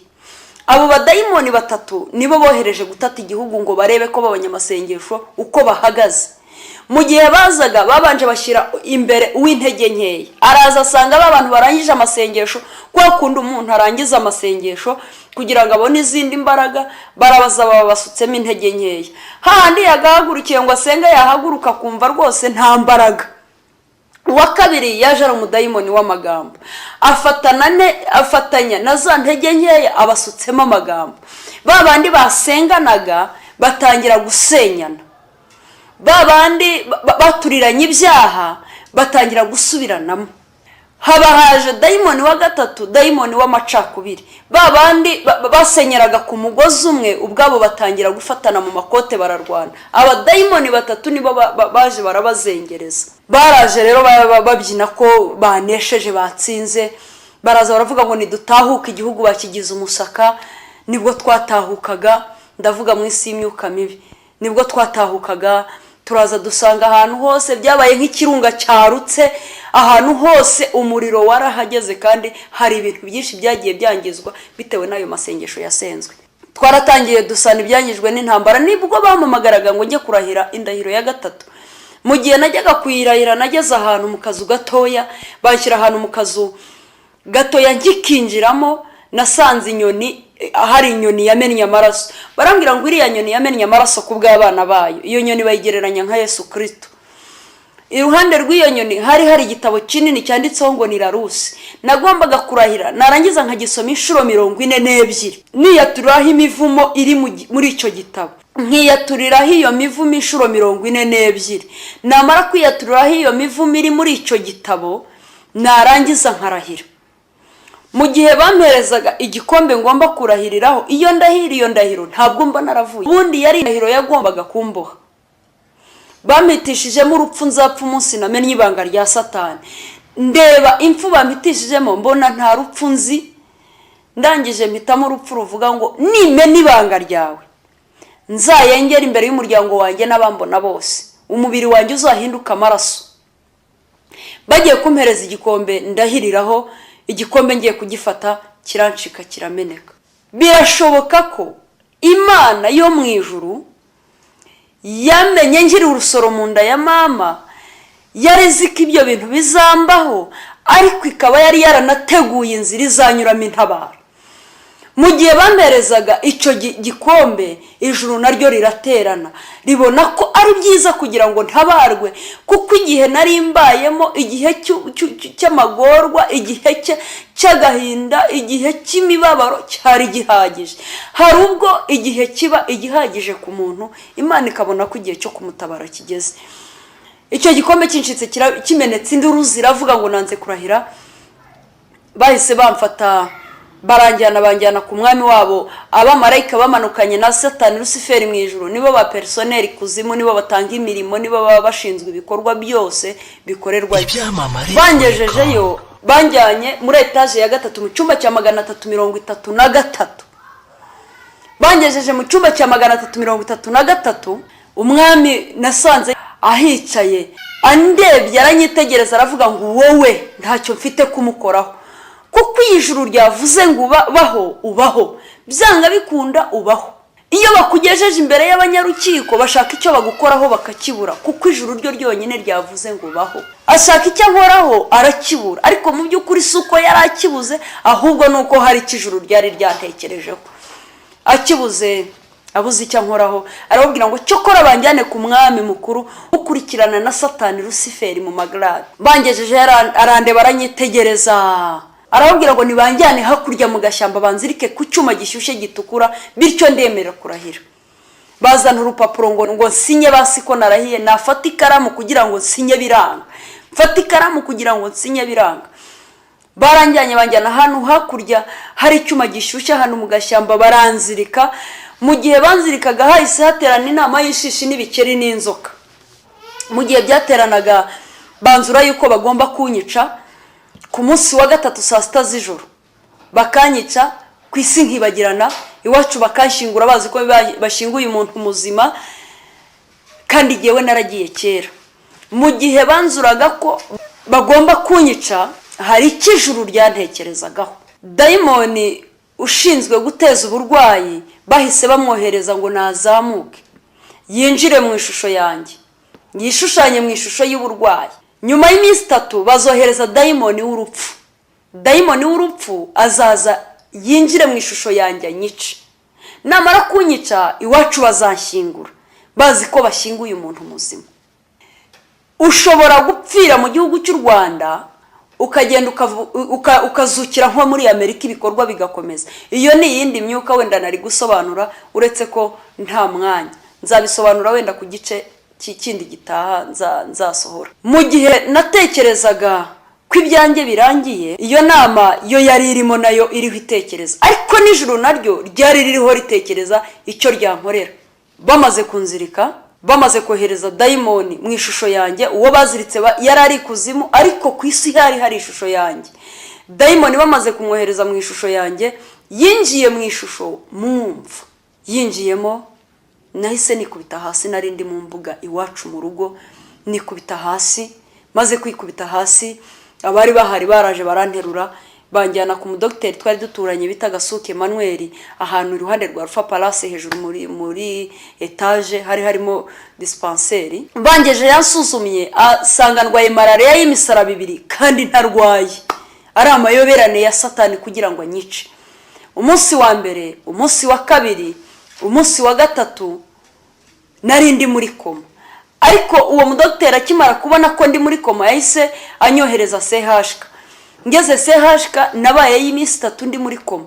Ku munsi wa gatatu habaye ibintu bikomeye cyane muri CHK, ubwo umudamu wari uvuye mu Gakinjiro umukecuru yinjiye aje kureba abantu twari turwaranye, yari afite isakoshi irimo igitabo cy'indirimbo na Bibiliya. Yinjiye arasuza ngo Yesu ashimwe. Nari rwajwe na mukuru wanjye kwa data wacu, asuje ngo Yesu ashimwe gusa, ngiye kumva numva imbaraga nyinshi cyane zirankanguye, nahise nkanguka kandi nari nsinziriye. Ndamureba ndamwitegereza ndavuga ngo urongera kuvuga iryo jambo ndagukubita. Mukuru wanjye warumvaje aravuga ati mukecuru nta uvuga iryo jambo hano, uno mwana arabyanga. Yahise amufata aramusohora mugeza hanze, yegekaho urugi arakinga. akimara gukinga wa mukecuru yaje kuza yuzuye imbaraga z'Imana n'ubudahangarwa bw'Imana atangira gusenga. Niwe waje guhishurirwa imigambi yanjye n'igihe nagendeye n'igihe mazeyo. Arababwira ati ariko nubwo bimeze bityo, nubwo mubona umwana wanyu ahari ariko naho hari we yagiye kera, ariko nabagira inama. Uyu mwana murabona ahari ariko we ntawe, ariko hari ahantu basenze. Abarangira ni hari hafi yo mu rugo kuri kariya ka etage nakomeje kuvuga iruhande rwa Alpha Palace, hasi muri cave barasengaga. Arababwira ngo ni mumujyaneyo mugende bamusengere azakira. Mu gihe yababwiraga gutyo baramfashe baranjyana bangejejeyo. Natangiye guteza gufashwa nibahinduke, kwibazanyaho, kurorera ingeso z'umwigisha bazirondera mu mubiri. Ariko nyigerayo nyinjira nasanze wa muntu nigeze najya kwica akavuga ngo tunguragiye herezo ryawe no gukizwa, nasanze ari uyoboye iteraniro. Imana igira uko igenza imigambi yayo ku muntu. Nkimubona ndamumenya ariko nawe aramenya. Arangije abonye ntangiye guteza imyuka mibi mu materaniro, arangije arabwira ngo uwo muntu uri mu materaniro ni mumufate mumuzamure mumujyane hejuru mu cyumba cy'amasengesho. Bari bafite icyumba cy'amasengesho hejuru muri etage. Nkigerayo rero bagombaga kunyica kuri uwo munsi wa gatatu saa 6 z'ijoro. Ni ukuvuga ngo izo saha saa 6 z'ijoro zageze abanyamasengesho batangiye gusenga. Batangiye kusengera nibwo bahishurirwaga imigambi ya Satani yangezeho kuva kera nkiri umwana. Batangira kusengera barwana n'iyo myuka mibi ikuzimu ho nari nzirikiye ku cyuma gishyushye tukura. Mu gihe batangiraga gusenga nagiye kubona mbona imbaraga z'umuriro ziramanutse hejuru. Abankwitaga bose birukanse ntegereza ko uwo muriro ntwika kuko narawubonaga umanuka hejuru. Ngewe ntegereza ko ntwika.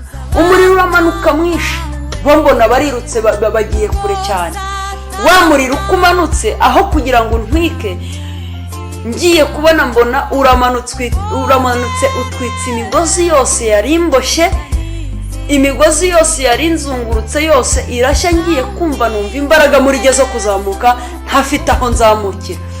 Ngiye kumva numva ijwi rimbwira ngo reba hejuru, ndararama ndeba hejuru. Numva ijwi rimbwira ngo reba hejuru, ndeba hejuru. Ngiye kubona mbona inkoni hejuru yanjye. Numva ijwi rimbwira ngo fata iriya nkoni niyo makiriro yawe. Nagiye gufata inkoni. Ngiye kubona mbona abadayimoni babiri baraje bafata ya nkoni bazamukiraho. Bageze hejuru ya nkoni hinduka umuriro, barahanuka bikubita hasi baguma aho ngaho. Bivuga ngo ijuru ni jyewe ryatekerejeho ntabwo ari bo. Umugambi w'Imana kuri jyewe wari mwiza. Hari icyo yantekerezagaho. Yamenye nkiri urusoro mu nda ya mama kandi yanyejeje ntaravuka. Nubwo ibyo byose byari byarambayeho, ariko Imana yari ifite aho izanyuza inzira zo kuntabara. Nagiye kumva numva ijwi rimbwira ngo nanone reba hejuru, ndeba hejuru. Ngiye kubona mbona ikiganza nta muntu ndeba. Numva ijwi rimbwira ngo fata icyo kiganza niyo makiriro yawe. Nafashe ikiganza nzamuka kuri esikariye nkuko namanutse kuri esikariye. Ngiye kumva numva ijwi rimbwira ngo ugiye guhabwa umumarayika azaguherekeza kugeza igihe uzarangiriza urugendo. Narebye ku ruhande iburyo bwanjye ngiye kubona mbona umugabo mwiza wambaye igishura cyera muremure cyane ampagaze iruhande. Arambwira ngo ndaje dufatanye urugendo, natumwe kugira ngo ufashe urugendo ufite rurerure. Ahita mfata ukuboko turagenda, twanyuze ahantu henshi. Ndibuka bagendaga badutangirira imbere, twatera intambwe bakadutangirira imbere. Hari aho twageze duhura na bariyeri, duhuye na bariyeri. Arahindukira arande barambwira ngo ufite ukwizera. Ndamubwira ngo ukwizera jyewe ntabyo nzi. Arambwira ngo ukwizera ni igiti cy'umwimerere kera imbuto ibitangaza, kigasoromwaho n'uwihanganye, kigafumbirwa n'ibigeragezo. Numvishe nanjye niremyemo kwizera ndakunyura, numva kuraje. Arangije aravuga ngo zana kwizera kwawe nanjye zana ukwanjye. Aravuga ngo mu izina rya Yesu iyi bariyeri nisenyuka. Iyo bariyeri yahise isenyuka, ivumbi riratumuka, umwotsi uracumba, umuriro uraka, twebwe turatambuka, bo baranyanyagira bariruka. Ariko nubwo byari bimeze bityo baragendaga bakadutangirira imbere twahuye n'andi bariyeri, turakomeza turagenda. Twaragiye tugera ku musozi turawurangiza. Arambwira ngo curika amaso hasi nurangiza urebe hejuru. Ndebye hasi mbona ndava mu mwobo w'umukara, ndebye hejuru mbona n'umusozi ndeba ncurana. Arambwira ngo urangije isayi ry'agahinda gasaze ugiye gutangira umusozi w'ibiruhanye. Umusozi narawutangiye ndawugenda, nawuriyeho n'amakuba n'ibyago n'ingorane. Ndibuka umunsi umwe tugeze hagati mu musozi turicara. Tumaze kwicara ubwo babanyamasengesho basengeraga ku isi bari bananiwe barushye kuko basengeye umwaka n'amezi 4. Abanyamasengesho basengeraga ku isi bamaze kunanirwa basengera ya shusho yanjye birukana ya dayimoni iri mu ishusho yanjye, bamaze kunanirwa bagiye kuruhuka kuko nasengewe n'abantu batandukanye, ama equipe atandukanye, hazaga abanyamasengesho baturutse mu ndembo zitandukanye. Mu gihe nari aho ngaho je ntabwo nari nzi ibiriho bibera ku isi, nayoborwaga na marayika w'Imana ambwira ngo duca arangije noneho harambwira ngo twicare. Twaricaye, tumaze kwicara arambwira ngo noneho rero abatuyoboraga ntabwo nkibabona. Ni ukuvuga ngo marayika w'Imana nawe yayoborwaga n'amasengesho y'abana b'Imana basengeraga ku isi. Ni ukuvuga ngo twebwe dufite agaciro karusha kaba marayika b'Imana, turi abanyacyubahiro, turi abanyagaciro. Iyo usenze marayika nawe ukamutegeka uti kora gutya arakora, kubera ko twebwe turi abana b'Imana. Ya masengesho basengaga bananiwe gusenga bagiye kuruhuka, marayika buri nzira ahita ambwira ngo noneho rero abasengaga bagiye kuruhuka, tuzakomeza urugendo. Yatambitse mu musozi arigendera ansigaho jyenyine. Baraje baramfata, haje igitero kinini kiruta ubwisi abo twabanaga.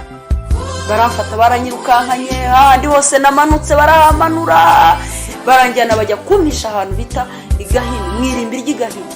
Bangejeje mwirimbi ry'Igahini bampishamo, mbaho ngaho bajyanye ahantu mu kazu gatoya karimwe amagufwa gusa, kandi amagufwa kaza kanyicara ahantu hose akambwira ngo bite wowe waje gukora iki hano.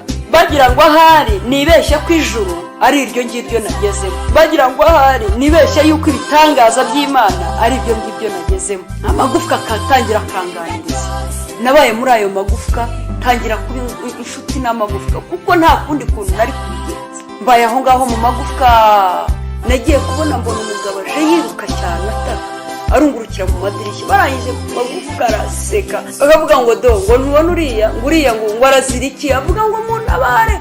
Baravuga ngo uriya ngo icyo azira ngo yarishyinguye. Nahoze ni kwishingura niki, umwana avuga ngo ubwo se ntubyumva. Baza kusobanurira ko nyine kwishingura iyo wishingiye bavuga ubundi ko wishinguye, ubundi uba wiyishureba, uba wihambye ureba. Niyo terime bakoresha, umuntu wishingiye bavuga ko yishinguye.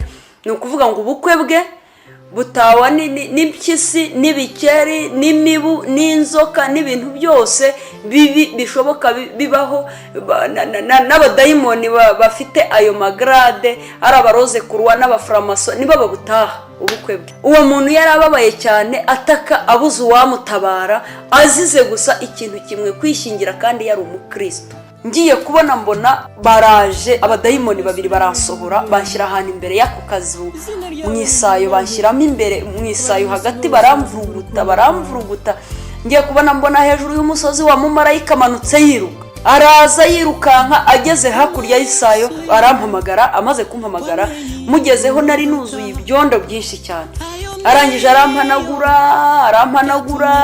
yaranzaniye ikanzu yindi, arongera aranyambika ikanzu y'umweru, amfata ikiganza, turongera dutangira urugendo, turazamuka. Iby'urugendo rwa kabiri rero nabivuga nabyo ntabwo byakwirwa kuri iyi si. Twakomeje urugendo, cyakora tuza kugereza ahandi twari tugereje. Twakomeje urugendo na wa mumarayika, tujya kurangiza uwo musozi wa kabiri. Yarambwiye ngo aho uzagera uzaririmbe guteka. Nagendaga ndemerewe n'ibyaha, ntihagire ikibasha kumara umubabaro. None ndashima umusaraba wa Yesu, ndashima yamva nziza, ariko cyane cyane ndashima umwami Yesu. Twarakomeje turagenda, arambwira ngo kandi aho uzagera uzasome, yampaye ijambo ribiri muri Zefaniya 3:14. Haravuga ngo ririmbira wa mukobwa w'i Siyoni we, rangurura Isiraheli we, nezerwa kandi wishimane n'umutima wawe wose wa mukobwa w'i Yerusalemu we. Uwiteka yagukuyeho imanza yari yaguciriye, abanzi bawe bajugunywe hanze. Umwami wa Isiraheli ari Uwiteka ari muri wowe imbere, ntabwo uzongera gutinya ikibukundi. Uwo munsi i Yerusalemu hazabwirwa ngo witinya Siyoni we, amaboko yawe ye gutentebuka. Umwami wa Isiraheli ari Uwiteka ari muri wowe imbere. Amaze kumbwira ayo magambo twarakomeje turazamuka. Yampaye igitabo arambwira ngo aho uzagera urushye cyangwa se unaniwe, uzajya ureba kuri uyu muzingo, uzajya usubiza intege mu bugingo bwawe. Icyo gitabo rero ndagifite, ngiki igitabo yampaye. arangije arambwira ngo aho uzajya ubona urushye ubona unaniwe kuko uzasubira ku isi waturutseho, uzahura na byinshi bigusubiza inyuma, biguca intege, bigukura mu murongo. Uzajya ureba kuri iki gitabo, ujye ureba kuri uyu muzingo, uzajya wibuka aho wavuye utinye. Akimara kumpa iki gitabo naracyakiriye, twarakomeje turagenda, twageze ahantu numva abantu benshi barimo baririmba ngo iteka nagendaga ndemerewe n'ibyaha ntihagire ikibasha kumara umubabaro. Ngize ngo ndafungura amaso ndareba imbere, mbona ni abantu bambaye ibishura byera. Mbarebye mbona bafite ubwuzu cyane, mbona bafite urukundo rwinshi mu maso, mbona barankunze cyane. Bari bakoze uruziga, hagati yabo hari harimo igiti cy'umusaraba, munsi y'icyo giti hari umwobo, hirya y'umwobo hari ibuye. Arambwira ngo genda ufateho. Ndagenda mfata, warangije arambwira ngo zamuka wicare hejuru. Nagiye kumva numva imbaraga ziranteruye, ndazamuka. Nagiye kumva numva nicaye hejuru, nagiye kumva numva mu mugongo wanjye haravamo ibintu, kandi nzamuka nta kintu nari mpeze. Ngize ngo ndahindukira ndareba, ngiye kubona mbona haravamo imifuka iramanuka myinshi cyane, imifuka irakomeza iramanuka. Ngiye kumva numva yose uwanyuma mvuyeho numva ni nk'ikintu kigudutse ukuntu, sigara numva mfite umunezero ntigeze ngira mu buzima. Arangije arambwira ngo reba hejuru. Ndebye hejuru mbona undi umanutse wanditseho ngo byose urabibabariwe, ntabwo bizongera kwiga ukundi. Mbonereho no kubwira abantu birirwa bavuga ngo nasubiyeyo cyangwa se nzasubirayo, utaranirwa agaramye agira ngo ijuru riri hafi. Ntabwo nasubirayo, nta nubwo nakwifuza gusubirayo, kuko nta kiza nigeze nkabona. Arangije arambwira ngo uhawe impano 3. Akimara kumbwira ngo mpawe impano 3, ntangira kuririmba. Arangije arambwira ngo manuka, ntabwo urugendo rurarangira. Twaratambitse tugera ahantu hari natire, hari intebe turicara, hari indabo nyinshi. Arambwira ngo ugiye kubona ibyo Uwiteka agukingije ikiganza cye ntibyakugera. Iwacu mu itongo harimo igiti, muri icyo giti nagiye kubona mbona icyo giti kirimo ihembe rinini. Muri icyo giti iryo hembe ryari rizungurutswe n'inzoka nini cyane. Muri iryo hembe hari harimo umusatsi wanjye, amafoto yanjye, inzara zanjye, imyenda yanjye, inzandiko zanjye, ingobyi y'umwana w'uruhinja n'ikirenge cy'umuntu. Ndabyitegereza ngira ubwoba. Arangije arambwira ngo humura kuko uratabawe. Biriya ni iby'abapfumu n'abarozi bakoreshaga kugira ngo bakuroge, ariko baragushatse bakubura bakureba, kubera ko ikiganza cy'Uwiteka kiragukingira. Bamwe mukanyuranaho mukabisikana ntamenye ko ari wowe, kubera ko hari uko Imana ikwambika ubwiza bwayo ntibabashe kumenya ari inde. Ni muri ubwo buryo nanjye ikiganza cy'Uwiteka cyagingiye. Baranshaka abarozi, baranshakisha baramba. Arangije arasenga. Akimara gusenga bya bintu byose byari ihembe birahanuka, byose bihinduka umuyonga, bigwa aho ngaho. Umva uko navuyeyo rero, nshuti yanjye, utazamvugira ibyo ntavuze. Niwumva uzashobora kubivuga nk'uko nabivuze, uzabivuge si ubwira. Ariko niwumva uzagabanya cyangwa ukongera, uzaceceke singutumye, kuko utazirahuriraho amakara yaka ku mutwe. Umva uko navuyeyo. Ni ukuvuga ngo muribuka ko ngenda namaze iminsi 7. Nyuma y'iyo minsi 7 bankoramo abantu 2 b'umuntu umwe. Nabahuye urugero kuri iyi poshete na CD yayo ibirimo imbere. Ubugingo bwanjye bari babusigaranye, aribwo nagereranya na yaseze. Nk'imbere muri jewe hari harimo dayimoni w'igikeri, ariwe nagereranya na rwa rupapuro nashyizemo. Abanyamasengesho uko basengaga birukanaga imyuka mibi iri muri jewe, bazamuraga ubugingo bwanjye babukura ikuzimu. No kuvuga ngo baba dayimoni bari muri jewe bashakishije ahandi bakura imbaraga barahabura, kuko igihe cyanjye cyo kubohorwa cyari kigeze. Ni ukuvuga ngo imiryango imaze gufungwa hirya no hino, ya dayimoni yambaye ishusho yanjye yashakishije aho ikura imbaraga irahabura, kuko imiryango abanyamasengesho bari bamaze kuyizitira bayifunze. Ishakisha aho ikura imbaraga irahabura. Umusada umaze kubura, ikintu yakoze yari isigaye irwana yonyine. Yavugije induru isohoka mu ishusho yanjye, ubugingo busubizwa mu ishusho yabwo. Wari umugwaga sinange Yesu aravuga ati genda wibereho. Ubwo rero ubundi ubuhamya bwanjye nabwise ngo yaje kubohora abari imbohe. Twaratambitse. Arangije arambwira marayika w'Imana, kuva uyu munsi ntukiswe Yarisi ukundi, kuva uyu munsi wiswe Rebeka. Nitwa Rebeka gutyo, ibyangombwa byanjye byose birimo izina rya Rebeka. Iryo ryarise ni iryajyanye n'amateka yarangiye. Imana akenshi hari ubwo iguhindurira amateka ikaguhindurira n'amazina bitewe n'impamvu zayo bwite. ni muri ubwo buryo rero nitwa umwari Rebeka, nubwo nabaye mu mateka y'umuntu bitaga Alice, ariko jyewe ntabwo nitwa Alice, nitwa umwari Rebeka. Yeremiya igice cya mbere kuva ku murongo wa 4 haravuga ngo nuko ijambo ry'Uwiteka rinzaho riti, nakumenye ntarakurema mu nda ya nyoko, kandi nakwejeje utaravuka, ngushyiraho kuba umuhanuzi uhanurira amahanga. Nuko ndavuga nti nyamuneka nyagasani Jehova, dore sinzi kuvuga ndi umwana. Ariko Uwiteka arambwira ati, wivuga uti ndi umwana, kuko abo nzagutumaho bose uzabasanga, kandi icyo nzagutegeka cyose nicyo uzaba. Ntukabatinye kuko ndi kumwe nawe kugira ngo nkurokore, niko Uwiteka avuga. Uwiteka ahera ko arambura ukuboko kwe ankora ku munwa, maze Uwiteka arambwira ati, shyize amagambo yanjye mu kanwa kawe, dore ngushyiri hejuru y'amahanga n'ibihugu by'abantu, kurandura no gusenya, kurimbura no kubaka no gutera imbuto. Izina ry'Uwiteka nirihabwe icyubahiro. Maze gukira natangiye kuririmba. Mu gihe natangiraga kuririmba, abansengeraga aho ngaho bamenye igitangaza cy'Imana, kuko uko nagendaga nzamuka bo bagendaga babibona mu iherekwa paka asubijwe mu mubiri wanjye. Abansengeraga bampaye iki gitabo mu buryo bw'umubiri busanzwe, nagihawe mu buryo bw'umwuka. Barangije barambwira ngo hano twasengeraga hinjiye umugabo, aduhaye iki gitabo.